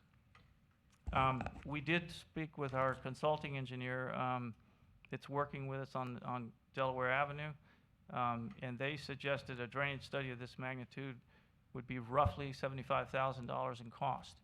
So what we're recommending at this point is, you know, we would suggest going forward with that study. Once we get a good study, we can then start to sort through who needs to do what. You know, where do we need to put the ponds? Do we need to change some pipes? And we could sort through how the various parties would work together once we have that study in hand. So what we're looking for today from the joint board really is, you know, the staff really needs policy direction do you want us to go ahead with that drainage study so that we can start to, sort through the drainage problems? And if if the answer to that is yes, we'll certainly get together and work on that and start getting that moving forward. Mr. Chair? Commissioner Johnson. Thank you, sir. My answer is yes. Yesterday, let's start. Just one quick question on the North St. Lucie Canal that's at the bottom of the page there. Does that flow east or west, and how much impact does that have or influences 5 Mile Creek have on that canal? It does go east to west, yes. It flows east to west. East to west to 5 Mile Creek? Yes. Yes. So, which we all know in this room, I think everyone knows all about 5 Mile Creek and the Exactly. Orange Blossom Business Center and what happens there, right? Right.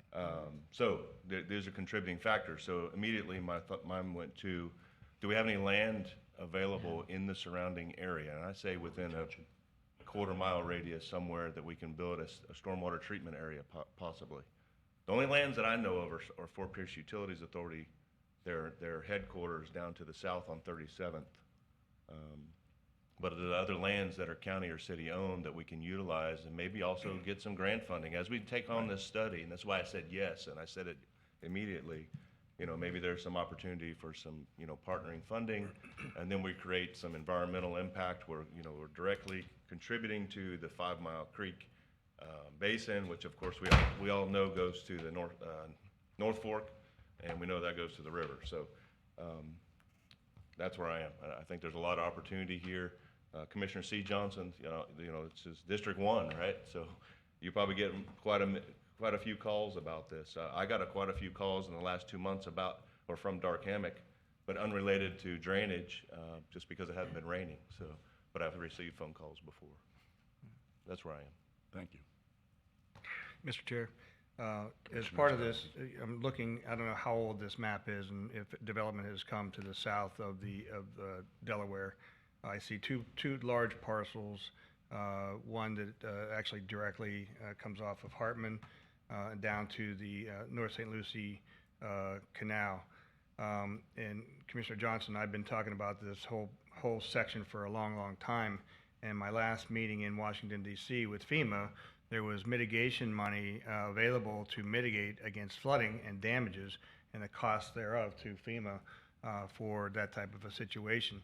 And I think that there's probably enough evidence over the last 10 or 15 years that flooding is a significant concern for the area, and I don't know if I see I'm looking for somebody else too. Our legislative folks who are actually working on our grants scenario. You have Nicole and Courtney in the room. Okay, hi. I just want to make sure that you're there. So I think that's someplace we need to start looking ASAP yesterday, 5 years ago. Because you're right, the Orange Blossom Mall, if it's ever unless it's being raised 10 feet, it's going to continue to flood. And with our relationship with North St. Lucie Water District, they don't share in at least my vision of how to manage their system to make it more appropriate to flow and to help reduce flooding in the entire region. That system really needs probably several $1 million in improvements to help manage the flow in that area. But I truly suggest that we take a look at those properties for acquisition, or if like you said, if city and county has property, we need to identify those. But again, I think FEMA has mitigation money that may be helpful to us. Thank you. Any other comments? Mr. Chair, Commissioner Hutchinson. I'm going to ask our staff some questions here because I've had the privilege of going out to St. Anastasia meeting with the concerned that they have out there, and I know they were meeting, I think, are offered with each of the commissioners, both city and county. But having grown up in that neighborhood, I will tell you too, there's probably a lot of hidden secrets and things that people seem to overlook. And I'm going to start simple. The flooding occurs right there at the Delaware where the dump is. That it doesn't occur on 33rd from Delaware from 33rd to Hartman. Am I right? John Carroll and St. A's, there's no flooding there. And that's what y'all are focusing on. That's not the flooding issue. if you are on Delaware, and that's where to me the problem lies. Because my understanding is the water in front of the schools running down Delaware to Hartman, it flows to Hartman. It doesn't flow to Delaware, is that correct? Well, it flows, yes, it does flow into the swales along the north side of Delaware, and that flows from east to west towards Hartman Road. Okay, all right. Right. So let's forget that section. Let's get down to the crux of the intersection itself. That's where the flooding takes place. Somebody correct me if I'm saying anything wrong. I'll add something, Commissioner, if I may. You're absolutely correct that the flow is from east to west from the intersection at 33rd Street going west to basically where that ditch runs north-south. There's a pipe underneath Delaware Road that takes the water from the north side to the south side. So in between there, you have several driveways. Some of them are turnouts for the school. We've identified at least one that had failed. The school has gone ahead and submitted a right-of-way permit to replace that pipe, so that is underway. We've already issued that permit, so that's one step in the right direction. Okay. Sometimes, as we all know, all it takes is one failed pipe along that run to hold back water. We will go in and do an investigation of the remainder of those pipes to make sure that they're Good, because they're in good that's working where I'm order. going with this. When Yes, you're ma'am. getting down to what's the immediate answer or a quick fix, if you will. If you go there on Delaware, on 33rd, and we'll start right there at Delaware. That is like the high point, for lack of a better word, of the elevations of the drainage. Anything north of Delaware flows towards Orange Avenue. No? I see a head shaking no. Come correct. I don't want to misspeak, so if I'm wrong, tell me. Commissioner, I had the same question. Where's the break point? Where does it go from? That's where I'm trying to get to, because 33rd, I've where's asked the this break question south and If you'd like to step after up our, to the microphone, instead of whispering in somebody's ear, you can tell us directly. after our last meeting, before you start. It's on. I had asked all this information and still haven't garnished all of it. So that's why I'm asking, correct me if I'm wrong. Is that the break point? Commissioner John Yeah. Frank, Assistant Road and Bridge Manager for the record. The drainage at the intersection of 33rd and Delaware on the northwest side flows into a box that's there. We currently have a work order open to do some repairs out there, some additional maintenance that has been identified so the water can flow in.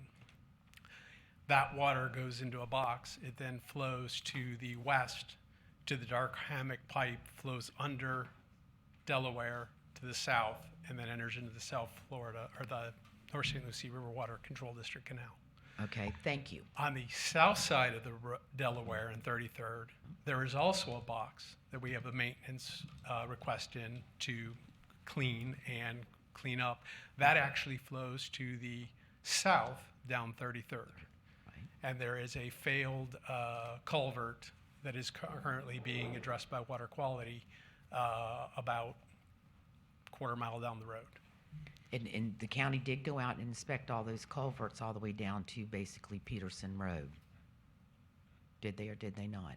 There was the maintenance, yes, we did maintenance from Okeechobee up to Peterson, I believe. No. It There's may be nothing the opposite there. way. Yeah, You- it should have been from Delaware Ave, because when I rode that section, there appeared that there were several either failed or filled culverts going down that whole line. Some were businesses, some were private ownership. Yes. You know, With residential. the broke overhead wall. Yes, it stops right there at the Peterson Road first, and then you Yes. keep on going down to the next main drainage, which is Whiteway Dairy. Yes, ma'am. Okay. And you found one failed culvert all through there? We've identified that there could be multiple culverts. There's Okay. one I know that was All right. specifically cited. All right, and I'm not doing this to embarrass anybody, but I'm pointing out a problem when it goes back to the earlier discussion with the annexation. When those culverts were found, the calls were put out to the city of Fort Pierce, because we only have control over the right-of-way, but those sections are annexed into the city. We had to work with them to get their code enforcement to go out there and put, because they were residential or business, That's their culverts that needed replaced and or cleaned. Were we denied that help? Because I was told we were. I don't know. Okay, you weren't the Commissioner, one that made it. I don't have that. But I that we'd know have to ask that Mark was the Foley. response that we were given. That is not coordinating. That is not working together. That is my reason for having the frustration, Commissioner Johnson, on the annexation issues. I am surrounded, my drainage through there is surrounded by the city of Fort Pierce, who is the only one that can go in there and help to correct by issuing code violations. And when that was asked, it was denied, whether it was at the staff level or not. So now I'm stuck with, wait a minute, I'm stuck with drainage that can't make its way down, that is accumulating and creating even more issues right here. The county needs to own up with what the boxes, the outfall boxes that we're doing, and we need to be better about doing our drainage checking and making sure those things are maintained. I agree 100% with that. The problem is it's got to be hand in hand. It's not going to work if I clean those boxes out and try to send it down to those main canals, which i.e. is the North St. Lucie River District, who probably doesn't do the best job of keeping them clean and maintained, and mostly because they don't have right-of-way where to throw the stuff. They're throwing it into the middle of a road and can't do it. So there's a coordination that needs to take place in regards to this, because all of us are on the hook for it. Now, before you start talking water basin cost and stuff, I agree 100%. We need to do a water basin study, we do, but there needs to be a fix to the immediate issue going on right now. Because there was not that much rain last Friday, and it was just bubbling all over the place when I was at an event there at the school then. And, I mean, it was a mess. So, and it is basically because of the lack of maintenance and coordination. So I'm begging the city, please work with us in addressing these types of issues that we're coming across. Mayor, with all due respect, I don't feel like I should have to call you with every little thing. I would hope our staffs would be working better together. Mr. Chair, Go ahead. before we leave that Commissioner one, Johnson. if we could, so I need to know exactly, I have a little different take, and Commissioner, I agree with you. We have to coordinate and we have to do it well. We have to be a well-oiled machine. I want to go into right-of-way discussion because Hartman Road is a county right-of-way or a city right-of-way? I believe it's a The right-of-way or the road? The right-of-way, which contains the road. County. County right-of-ways. So just like DOT, in my observation, I don't know what the case is, but just like when we have our DOT friends come talk to us, when you have a driveway connection and you have a culvert pipe, that is the DOT right-of-way, and the DOT responds to and issues a work order to fix that culvert pipe when it's within their right-of-way. Does the county do it that way? Because I heard you ask for city staff, and I want city staff to respond if it's their No, fault. and I would love to find an answer out to this, because it was one that I was really upset when when it was asked, were these culverts clogged or failed? And you can't go out there and blow out somebody's culvert without them being agreeable to it, because if it collapses, what happens? Who's on the hook? Yes. So you have to so the only way that can be done, because they are annexed within the city, when we work through our code department, they were not able to issue because you're issuing on a city resident, i.e. the homeowner. Yeah, Yes, sir.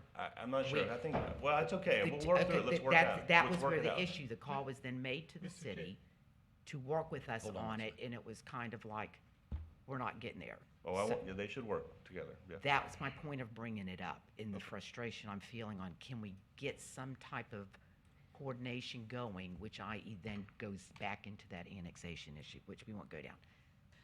The big concern, though, is if the immediate answer is to run that water, have it start running freely, if you will, down through that Delaware Avenue down to the First Canal. And if you even go further down, you get more residential, because they're not showing the Peterson down to Okeechobee.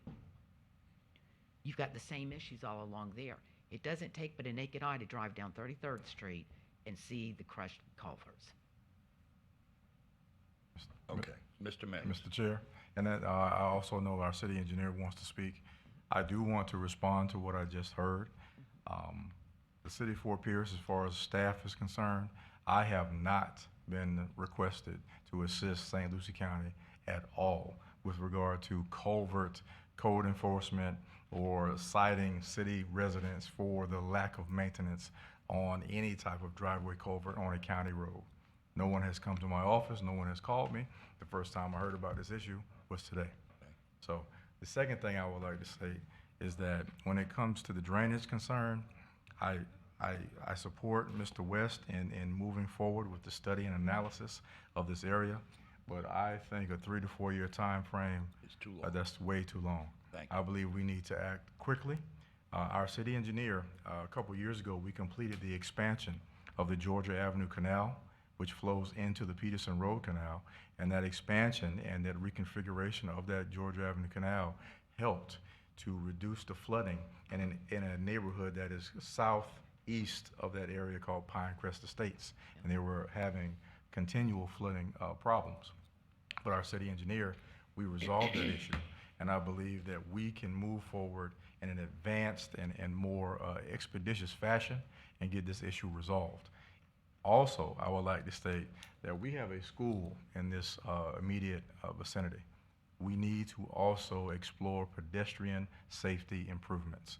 On Delaware Avenue between Delaware between 33rd and Hartman, there is no pedestrian access, there is no sidewalk. Right. And I had the pleasure of meeting our partners at St. Anastasia and John Carroll, and I took a look down there. We have a ditch, we do not have sidewalk, we do not have safe travel to and from that school and to and from that area. That needs to be immediately improved as well. So as far as the city of Fort Pierce, we are ready to engage. We are all for helping our partners at St. Anastasia. We are all for helping and partnering with the county, and we need to get this moving in a much quicker fashion. So Jack, if you want to say anything. Hold on, before you do, because I want to hear from Mr. Tipton. Do you agree and concur with what Mr. Mims is saying? This is the first time I've heard of the issues as well, and so we, from my office, did not make a request to Mr. Mims for assistance. That was news to us this morning. So, and so we've just got to look at that a little bit further. But we would certainly try to coordinate and work together. It is a little awkward, as Commissioner Hutchinson has identified, and so it's the communication, it's the city residents saying, why is the county talking to me? It's just trying to work through all of those issues. We can do that. Okay. We can do that. And only I'm going to say this so I don't lose my train of thought, but better sooner than later. When you talk about a study, how long is it going to take? This has been going on. I've made hundreds of trips to St. Anastasia, and when it rains, it pours, it floods. Yes. Sir? Chairman, I'd just like to echo what City Manager Mims has reflected. The city has an ordinance, in our ordinance, that a resident is responsible for their driveway culvert. Mm-hmm. Typically, that does not go through code enforcement, that comes through our department. We will go out, we assess the conditions of the culverts, we reach out to the homeowners, we tell them to either fix it or we'll fix it and charge them. Code enforcement never gets involved with it in the city. I would feel that would be the same way in the county, but, you know, if you do require our assistance, I'd be happy to help. I have never heard of this problem either. That's So- good to know, because it was shocking to me. Mm-hmm. And I didn't want to do it publicly, but of course, this is a better time to do it, in my opinion, to get it on, because sometimes I don't think we all hear what every single thing the staff is doing, which we shouldn't probably. But when it's brought to my attention, because I was following this one so closely, if the mistake was aired on our code calling your code, because usually it's our code in conjunction with our water quality that does our culvert issue. So that might have been where the breakdown came through. I don't know. So it's good to hear that at least we'll start coordinating better on it. Good, very good.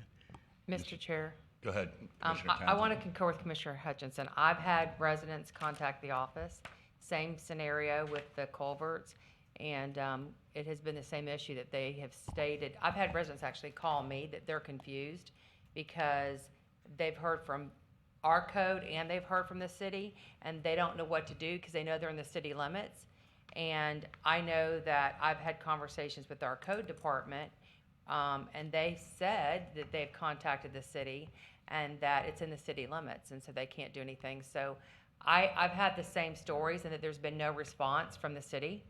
So I don't know where the breakdown's coming, but no disrespect, Mr. Mims, I've had multiple conversations with our code department that they do not get a response from your code department, and the majority of it has been on culverts and also some of the debris that's been messed up. So there is a breakdown in somewhere.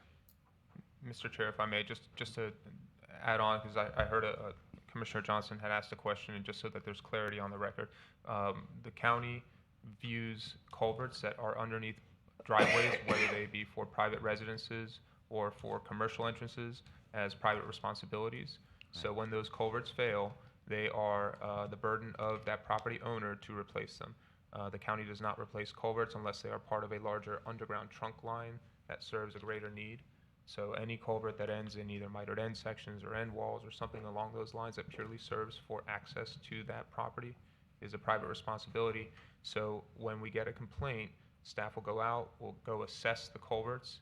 If they are determined to be in a unserviceable state, meaning the danger of either collapse of the driveway above them by trying to blow them out with something like the vac truck is too great, we would then make a contact with that property owner, and for county parcels, we would submit first notice through our Public Works Department. If there is no response, that gets then turned over to code enforcement. So what I heard from Mr. Andrews was that there seems to be a slightly different process, and that could be maybe perhaps where the breakdown is occurring is that there is no code enforcement engagement through the city's process. So maybe just working that out on how we get through that, so we get support, because we can't, correct me if I'm wrong, we can't as a county enforce code enforcement action on a city parcel. Right. So that could be the Mr. Chair, the other thing that I have made suggestions to some of the people that have called my office, I know that the city doesn't have a program, but the county implemented one. I was gonna bring up. We recognized that there were residents that couldn't afford the culverts. So we, as a board, implemented a year ago a culvert program that it actually goes to the city, to the county. We do it. We supply the money, and it goes as an MSTU on their tax bill, and then it's broken out over a period of time. And then it allows them to be able to get their culverts repaired with no upfront cost. So that's a program that I think is starting to take off here, especially in Lakewood Park. I think you're going to see it in Indian River Estates. Maybe it's something that you can look at and follow and mimic our program that we do and implement that program within your city. Because I know that there are a lot of people that are financially strapped and they can't afford that. So it's another opportunity for you to help them get their culverts replaced. So check into our program because it's very useful, I think. Thank you. You stole, what was that? What my next question was. Madam Mayor, would you like to say something? No, Okay. I'm listening. I'm in a listening mode. But that's a great idea. It is a good Commissioner, idea. that we, Yeah, we'll look into it, yep. Work with Howard and Mr. Mims and the different departments to try to see if your city can implement the same program. It's low interest, and you don't have to put all that money out front, so it helps the homeowner.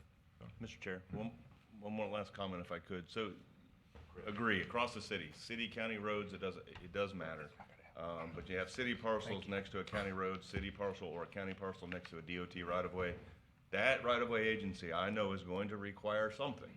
In this case, it's the county requiring work on a culvert pipe that has failed that's in the county's right-of-way. So then the two have to interact. The city department has to interact with the county department. And on the city side, it has to be some kind of a let's get it done now approach, which is code enforcement policy and evaluation and implementation. And then on the county side, it comes, in this case specifically, to right-of-way permit application to do work in the right-of-way. I know that for sure because I've tried to work in right-of-ways before without talking to the right agency and you get your hand slapped. So no, that's that's personal true. experience. So, but yeah, it's just coordination and collaboration. And no matter which road or which right of way we're talking about, when we annex parcels, the county's going to own right of way within the city of Fort Pierce forever, from this day forward. I would think. I don't like to use the word forever, but there are just certain roads that the county is going to own for a very long time. I'll put it that way. And so we have to work together, no matter what the case is. So, thank you. Mr. Chair, can I bring up one other question? Sure. And Mr. Mims, thank you for bringing that up, because if we go further, which we haven't done on the study so far, but you had brought up about the sidewalk or walkable areas there from the sections in front of, on Delaware from, again, 33rd to Hartman. You are correct. We don't have the right-of-way. That is going to take to be put culverts all the way through that. Nor do we maybe possibly have the property to even put that in. But then when I go further back in the thing, the comment's made of turning that into a 4-lane. So can you tell me what we're looking to do in the goal, what the city's planning on doing through there?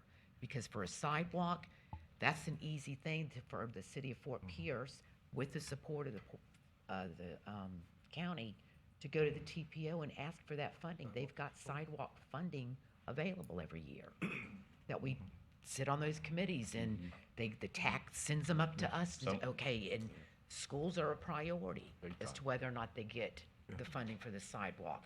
So, I mean, that's nothing more than a simple application from your staff to go down that road. But I think the first thing we need to know is, we wouldn't object to it, I wouldn't object to something like that, but do we even have enough right of way to put it? Mr. Chair and Commissioner. And then when you're saying 4-lane, I need to have a long talk with you on that one. Okay, well, I will say this. First of all, I'm an engineer, and we can make things happen. But the one thing I will also say is Delaware Avenue from 33rd, for the extent of the entire city, is a county right-of-way and a county road.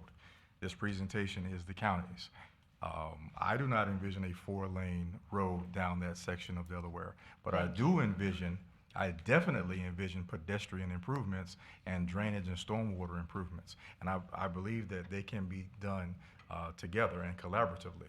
I believe that you have some very talented engineers sitting at that table right there, and they can come up with a solution that can be done in a fast and equitable fashion, that we can work together. And I believe we have all the tools necessary to get this done.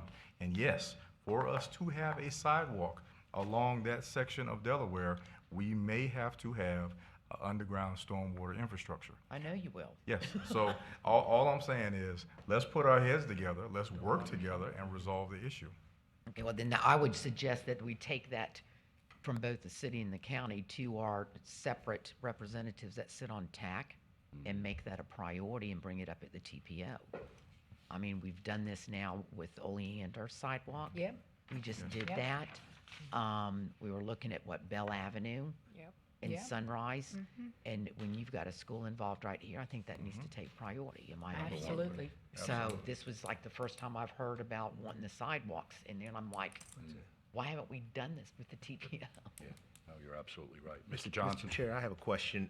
So it's on the record now that we're not talking about a 4-lane process going through there, but some of the concerns I have heard, and you're right, Commissioner Johnson, this is District 1, and I've gotten the emails, et cetera, is turnability there, right? So we have some issues and challenges of people trying to make that right turn off of 33rd headed west towards Hartman, congesting traffic, people trying to make that right turn and continue through, because right now that lane is the right turn lane there. And so my question to engineering is, have we really looked at the traffic study on that corner before we get into some major issues with congestion there? So not only is it flooding when it rains, but we have a turning problem doing school and programs in that area that are serious safety concerns that I've been noticed of, and I have concerns, and I don't think we're talking about that. We're talking about, if I last heard, we're gonna put some asphalt there, make it look really nice and pretty, but it's not functioning, right? And so you just have a slick road now with people trying to get around people that's trying to turn right. So Looks pretty, don't work. I'm in evidence of looking at the study for stormwater, but somehow that corner is not functioning well. And that's a concern as well that we need to be considerate of when it comes to that. I If see I our could address administrator's that- taking notes. Yeah, if I could address that question too, the turn lane is certainly not part of the project. You're absolutely right. You know, we're talking about just resurfacing, really, just resurfacing the pavement. And, you know, that gets into design and permitting and so on. So it changes the complexion of the project. You know, and I appreciate Mr. Mims' comments about fast tracking. But what I wanted to caution all of you on is, you know, there's a huge difference between resurfacing a road and doing these design elements that we're talking about for stormwater, for turn lanes, things like that. Once you start getting into that area, you've got permits, you've got design plans you have to draw. We don't do design plans for resurfacing usually.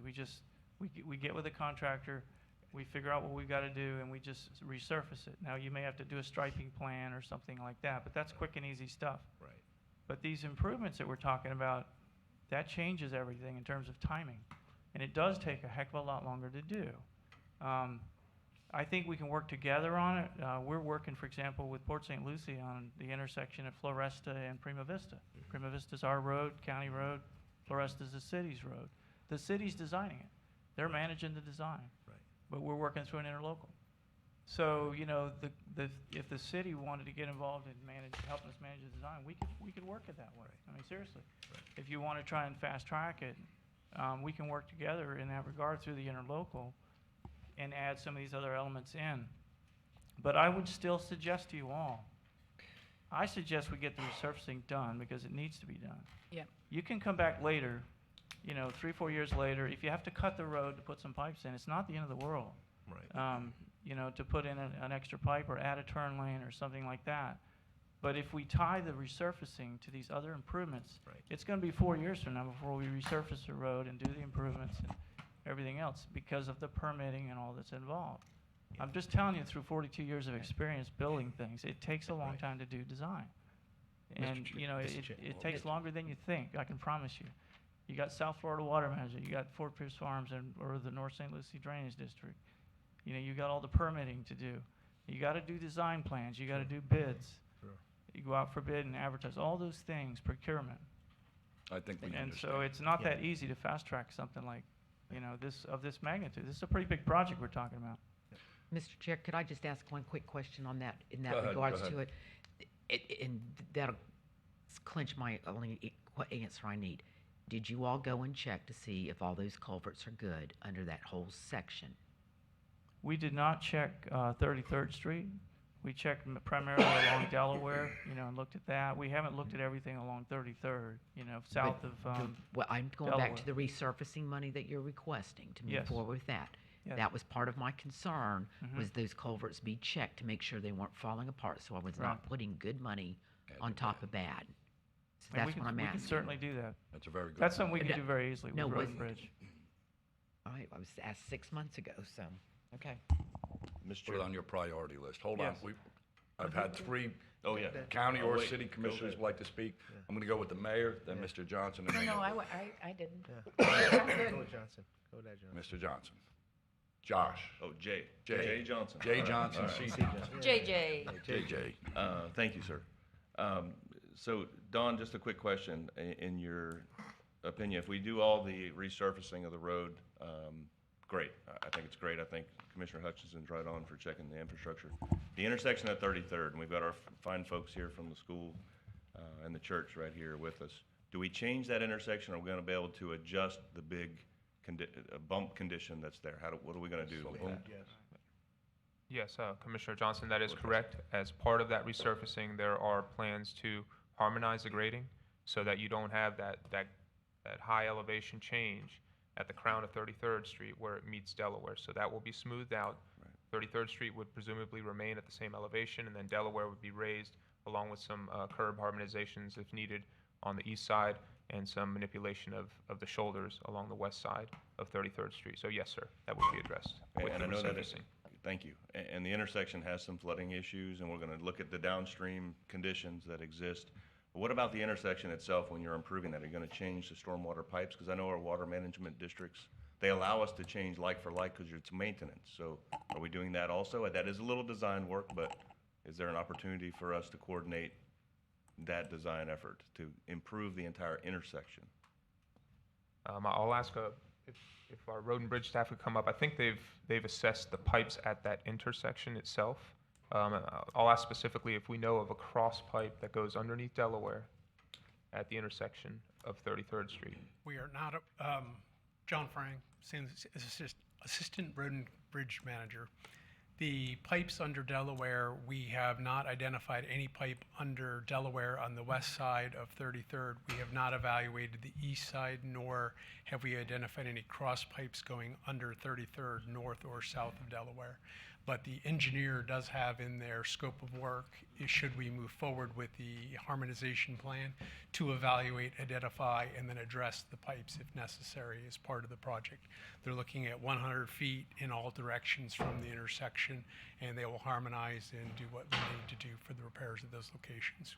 And that can be done as a maintenance type application with the district, so we're not getting into lengthy permitting process. It will all be, if it's a straight resurfacing job like Mr. West is proposing, we do not need to do any permits. We go out, we just do the repair work that we need to do and take care of it, but we have not identified any pipes under the roads.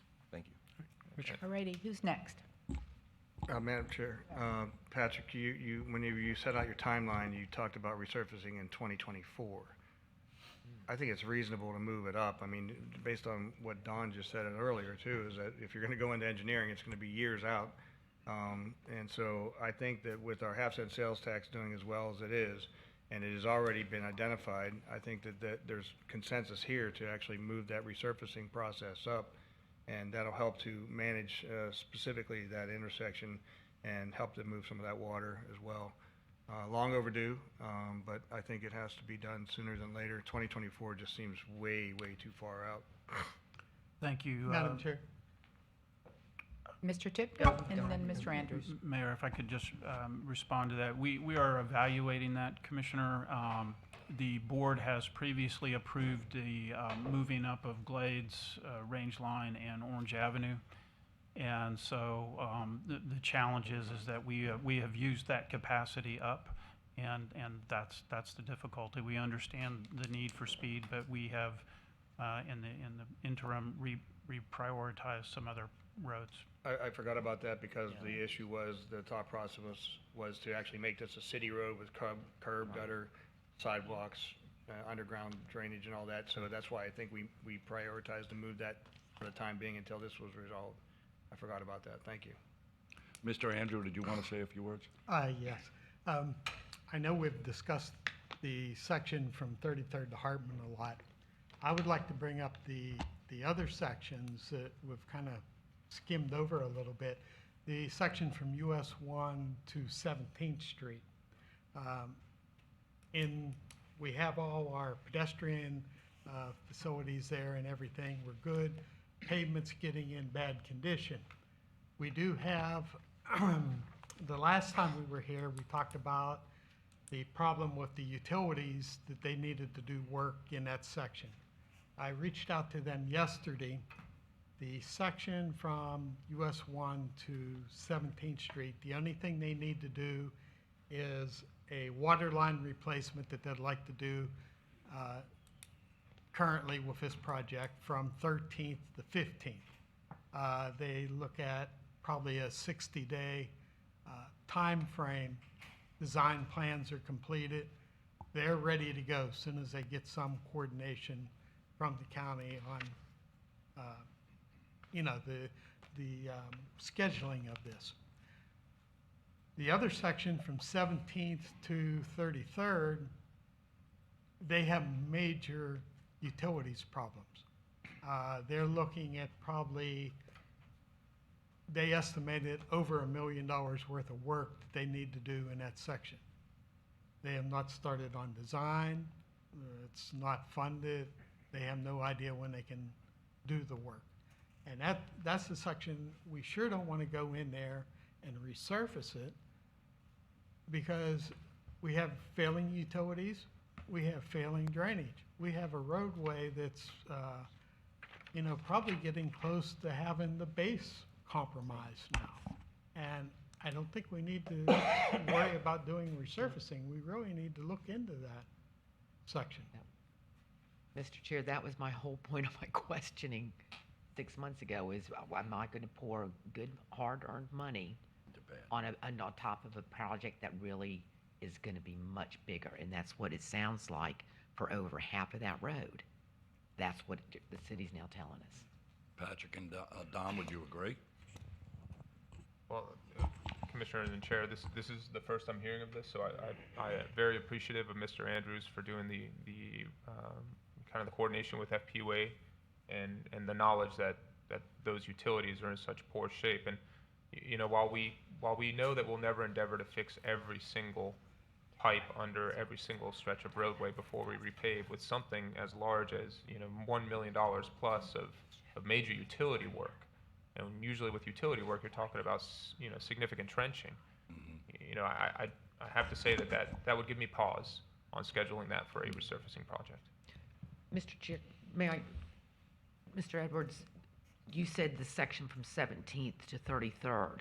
Do you know specific, if we were to break it down from 25th Street to 33rd, because I think that's where a lot of the traffic comes in from north and south and then turns to the west, because the other section's blocked up on, what, 17th, if I'm not mistaken. Right. So where are most of the issues that you're seeing? Where are most of those issues? Are they in that section from 25th to 33rd? Yes, they reflected one of the major issues was between 17th and 25th, like you said, Commissioner Hutchison. That section is one of the worst areas, and I'm in agreement with you. I think it would be good to break this down, to look at let's go in and resurface the section from US 1 to 17th Street. Get that knocked out. Let the Utilities Authority go in, do their water main work. Let them get out of there in a couple months. We go in and resurface. I think that would be great. The section from 17th to 25th, let that be the last section. We need to go in there and redo the utilities, redo them completely. We need to coordinate, though, with them between 25th and 33rd. That needs to be resurfaced. They do need to do limited utility work. That would be another section that we could do, but there has to be coordination between the Is the utilities. drainage okay in that section? Is it just utilities? That's my big fear. We're gonna go in there and say we're gonna do this, and then all of a sudden that road's collapsing. It's bad, it's already collapsing. Come on, guys, you all know this, you're engineers. And if I know it, I know you do. The road has been patched so many times and the cracks are so deep, that's telling you that whole basin is gone. I mean, that's the part we need to be honest about with everybody. And not saying that you're not honest, but you know what I mean. Let's be open about it. So it means that it's being undermined by the drainage under there. Exactly. So that's the dilemma I'm finding myself in, and spending good hard-earned money that I'm, especially being infrastructure tax dollars, to a project that once I get started to go do this, I'm right back where I started, and if not, the whole road fails if it's not addressed.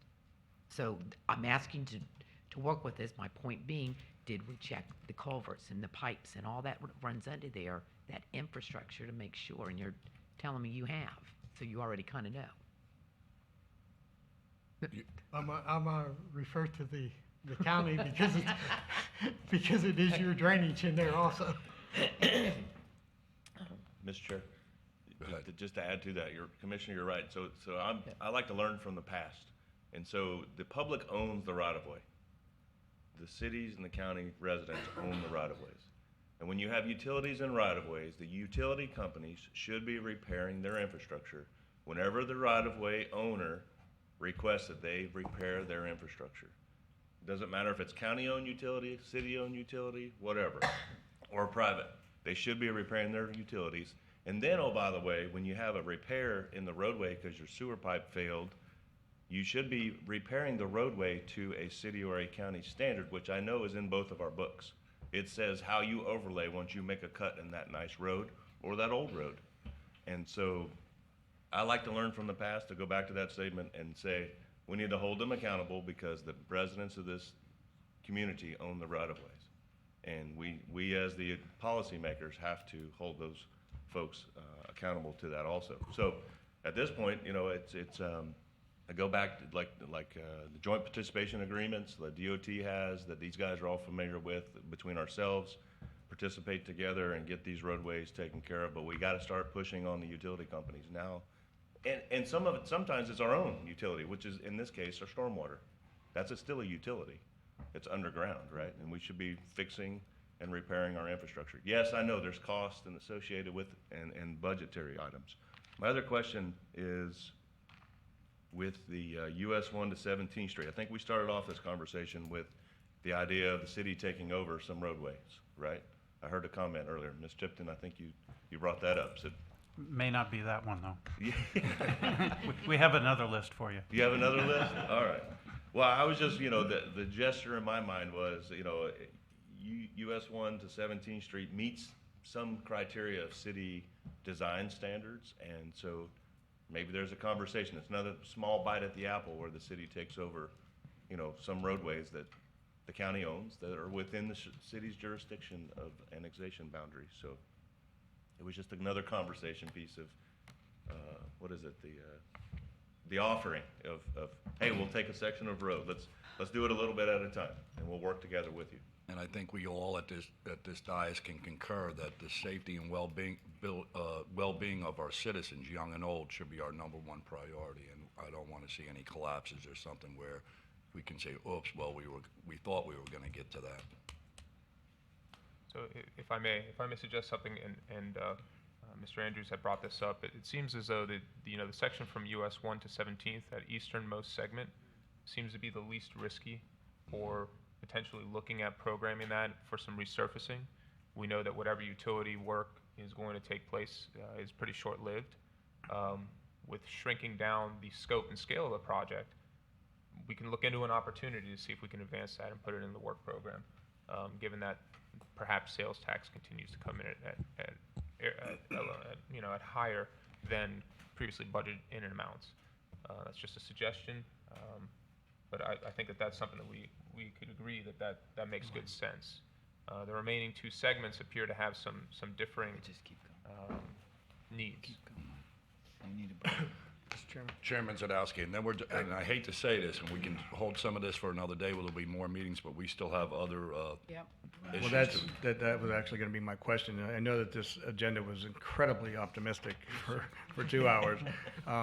I have a flight that leaves soon, and I didn't know, is there a time frame? I might be able to change my arrangements, but We do know that there is an event, I think, at IRSC that a number of folks are going to, and so that begins at noon. So our thought had been somewhere close to 11:30 would be the stopping time. We have, the item is we have Indian River Drive to discuss, and then the county road proposal to the city, and the rest were just more information items. So those are the remaining things that we have.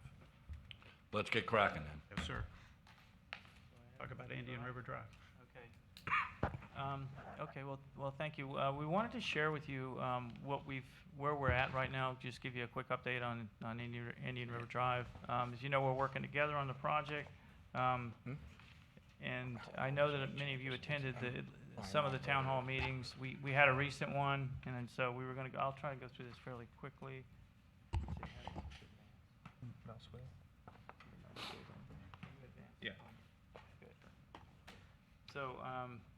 So anyway, just starting out, this was the study you all saw in the past. This was 2018. Kimley Horn did this initial study, looked at everything, all the possibilities. Next slide is,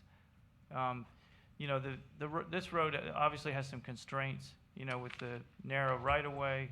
There's trees and obstacles right next to it. You can see that, the residents have put a lot of things in the clear zone out there. So when we looked at all these possibilities, we came up with our recommended calming strategies. And this was based on, us listening to what the citizens said in their in the town hall meeting. The first town hall meeting, there was a lot of folks objected to any of the striping that made noise, the so-called audible striping, and they were concerned about that. We talked about putting rumble strips, where you approach the stop signs. The residents really didn't want that either because it makes noise. So at the end of the day, we went through and after listening to the town hall meetings and also doing a survey, we eliminated those things from the design list, menu of items, and we came up with things that we reached a consensus on. So that's kind of where we're at now. We went back and had a second town hall meeting just in October. And what came out of that was we presented to the group, to the citizen group, what we thought were items that we could all agree to. And so that's what you see on this list. The ones that are striked out, we took out of the program. And I just was going to go through kind of quickly and show you the ones that we did agree to. I've got pictures of most of them. Let's see. I think this just talks a little bit about the outreach that we did with our communications. Quest Communications helped us with newsletters and all that. But we did an extensive survey. We had 91 residents that participated in our survey, the online survey, and we got a lot of good information from that as well. So October 13th, when we had the second meeting, we got really good feedback. The residents, one thing they said was they liked the stop signs, and they thought they were working. And they said, they were real pleased with the results. So we actually got more positive feedback than we've ever heard, from the citizen group that lives on the drive. Most of them, for the most part, they liked what we had in mind, what we were proposing for the so-called improvements that, we're going to try to build. There were a few, that were dissatisfied with it. They wanted to see the money go to something else besides what we were doing. But I think for the most part, they liked what we were doing. So our plan is to go back to our board December 7th. We have it on the agenda for the first meeting in December to finalize it with our commission and, try to go forward with construction. The next slide, let's see. So this is one of the things we're doing, the feedback signs. You've seen those. The transverse pavement markings, those are where you're going into a curve. These are not audible. So that's how, everybody said, well, that's okay. As long as they don't make noise, we're okay with it. The next one, no trucks, truck limit signs. We're looking at putting more of those out there. We already had a few. Now we're going to put more of them out. We're also adjusting our county ordinance that backs that up. We found out from law enforcement that we need to make some changes in the ordinance. So that's something we'll both have to look at, both the city and the county. So here's where we're at. We have a total cost of what we're proposing to do of $1.2 million. We had allocated $750,000 initially. We thought it was going to cost that or less. So this thing's gotten expensive on us. And this is only 6 miles. Now this is between Walton and Midway. But we wanted to share this with you because, this project started out with the idea of just putting in some striping and signage and things like that. It's gotten quite expensive, and this is really just the first phase. The county has other phases. For example, from Midway to Savannah, we've got to go look south too, from Walton down to South County line. We haven't even looked at those areas yet. So there's a lot to do. This is a long road, a lot of stuff that has to happen. But we're looking at going forward with this first phase, and we've got the breakdown on all the various elements. And I know I've been talking with Jack Andrews about, the double yellow striping. That was one of the first steps we took. And I know the city's contemplating, that idea as well. And you helped us with the stop sign at Savannah as well, with the city. So we appreciate that. But I think those improvements, those initial ones, like the double yellow lines and the stop signs, the residents liked that, and it worked. It did make a difference. So I think we're seeing some improvement already. Hopefully we'll go ahead with construction on this one and be able to get started. We put a tentative schedule together. We've already got proposals from contractors through Road and Bridge. We're using our push-button contract so we can get it done quick through various contractors, subcontractors. And this schedule is what we're planning to do. So in February, we're looking at starting construction. Done at the end of June. And, getting this done fairly quickly. A large part of it has to do with pavement. That was one thing we heard a lot of from the residents. The edges of pavement. With the wider vehicles now, people are driving off that edge of pavement, and that's such a narrow road. And so we're going to go in and repair those edges and then do an overlay before we stripe it. So that's a lot of the cost. But at the end of the day, I think this will be a good first phase to see how this works. And we're going to monitor it with those signs. Those feedback signs give us a lot of data, so we can monitor the speeds once those are installed. And that data is available for law enforcement, where they can look at areas that they might need to target for enforcement, that kind of thing. So that's where we're at. We just wanted to share that with you, just so you can kind of see where we're at, and hopefully we'll continue to partner together and work together on the roadway. Mr. Chair. Mr. Chair? We'll start with Commissioner Townsend, and then we'll go with Commissioner Perone. All right, thank you. We haven't had our follow-up on this, but I'm assuming, Mr. Tipton, that I can make a comment whenever it comes back to us. I'm going to be saying the same thing. I think that we're almost there.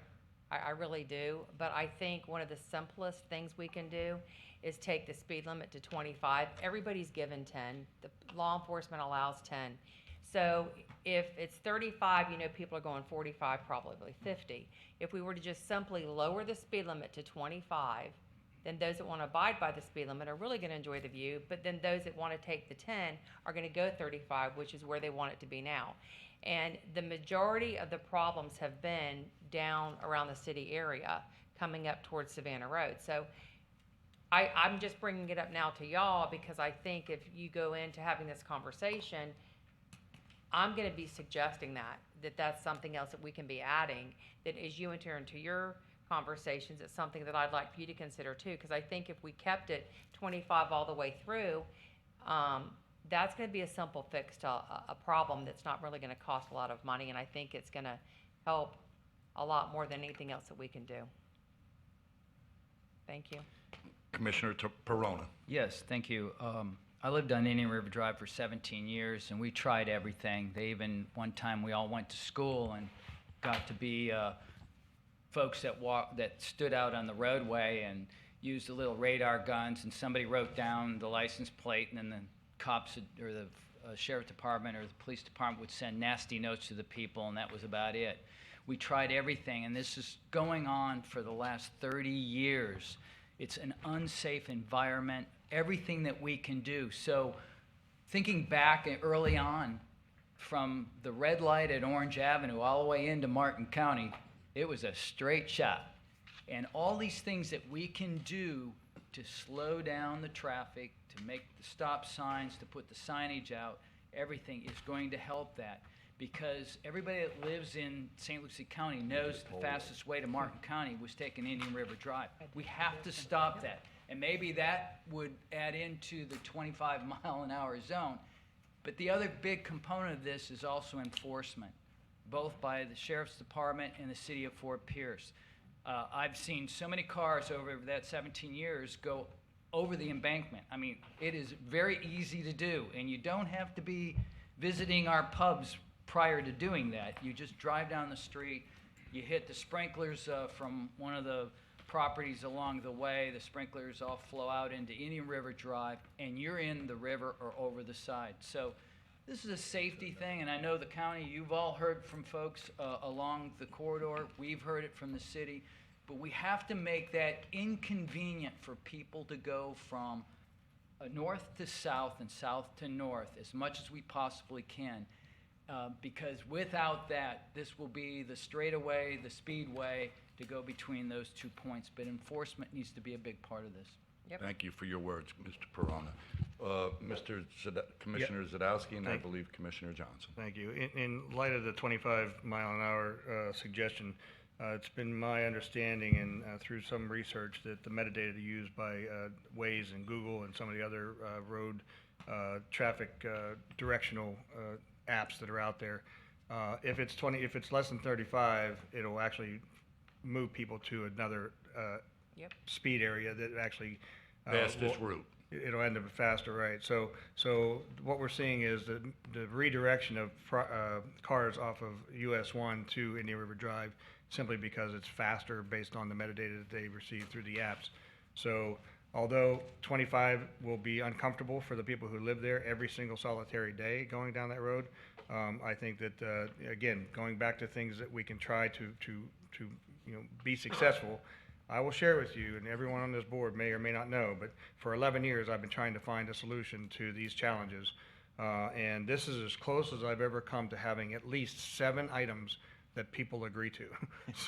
So I don't want to lose the opportunity to get this thing in the ground and then collect the information necessary to see how well that's doing.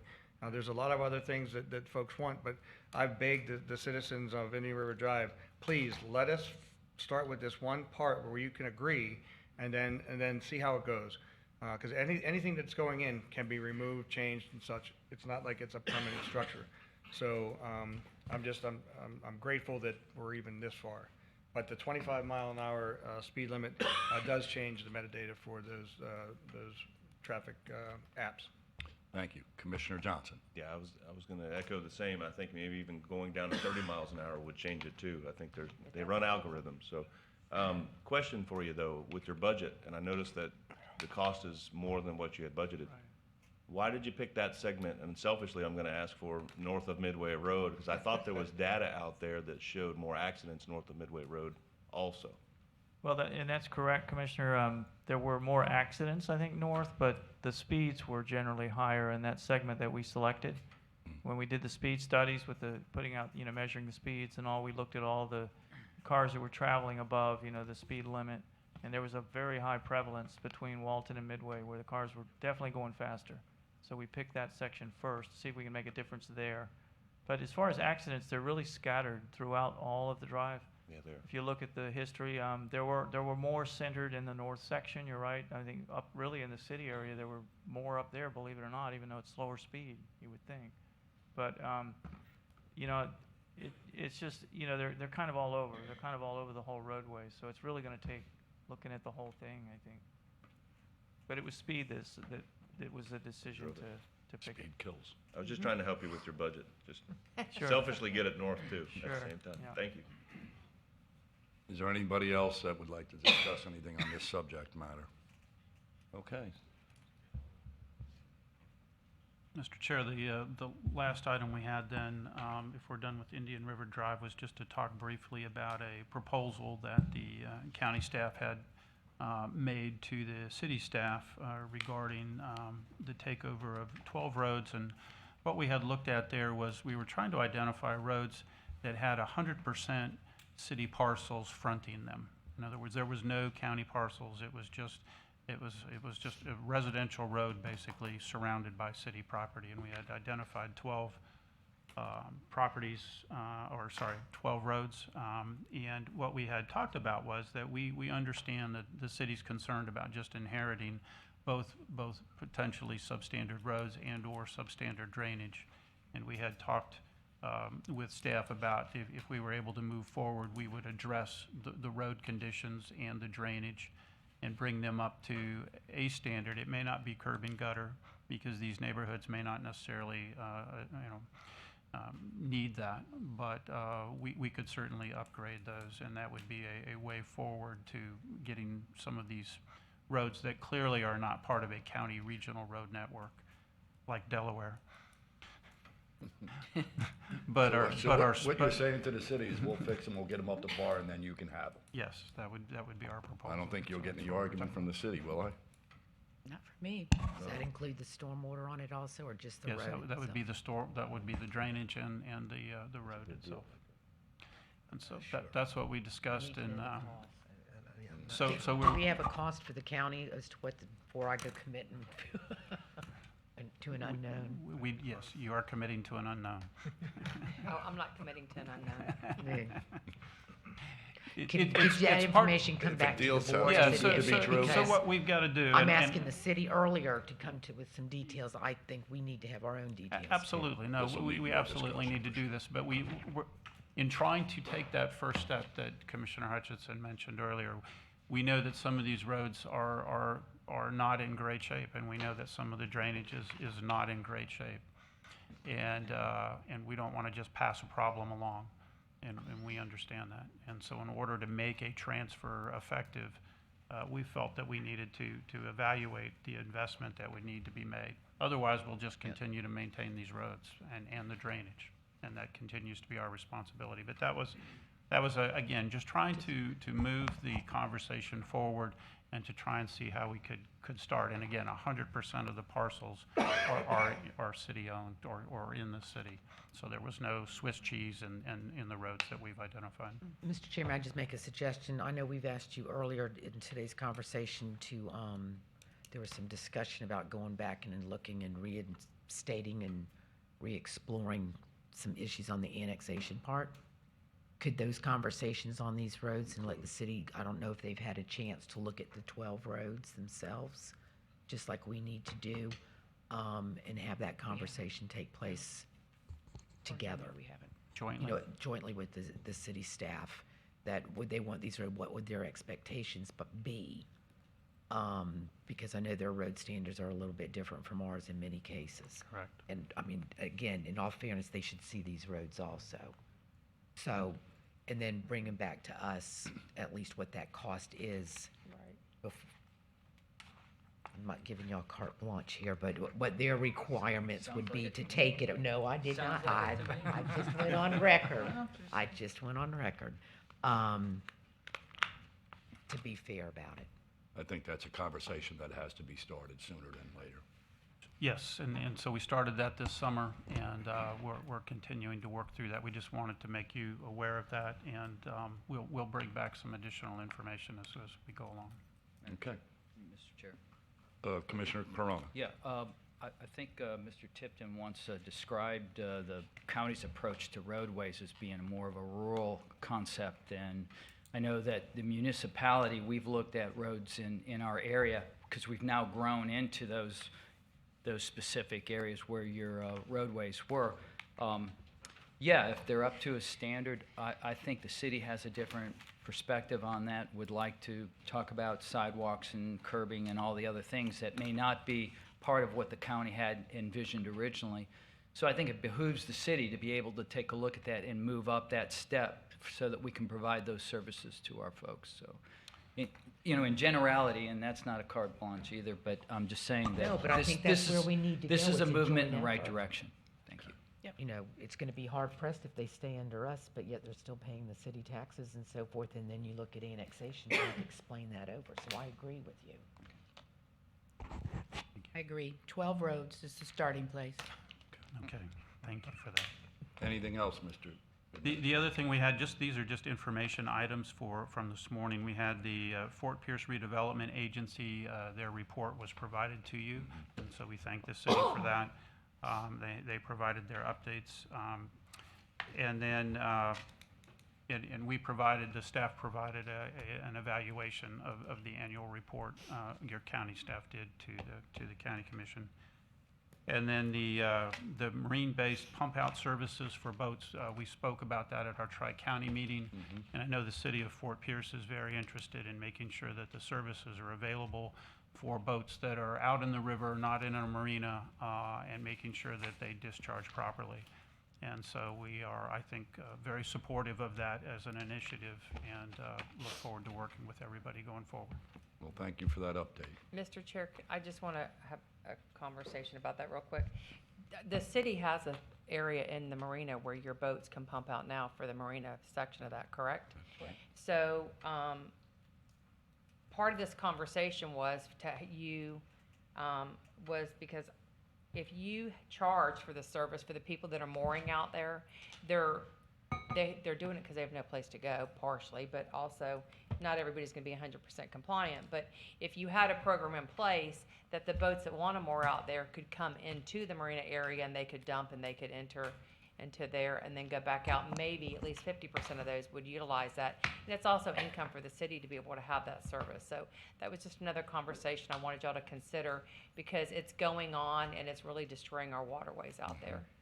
Good point. Good point. Anything else? Oh, well, before we adjourn, I would just like to wish everyone in the room and your families a happy and healthy Thanksgiving. We have much to be thankful for as a city of Fort Pierce and as a county. So with that, this meeting is adjourned.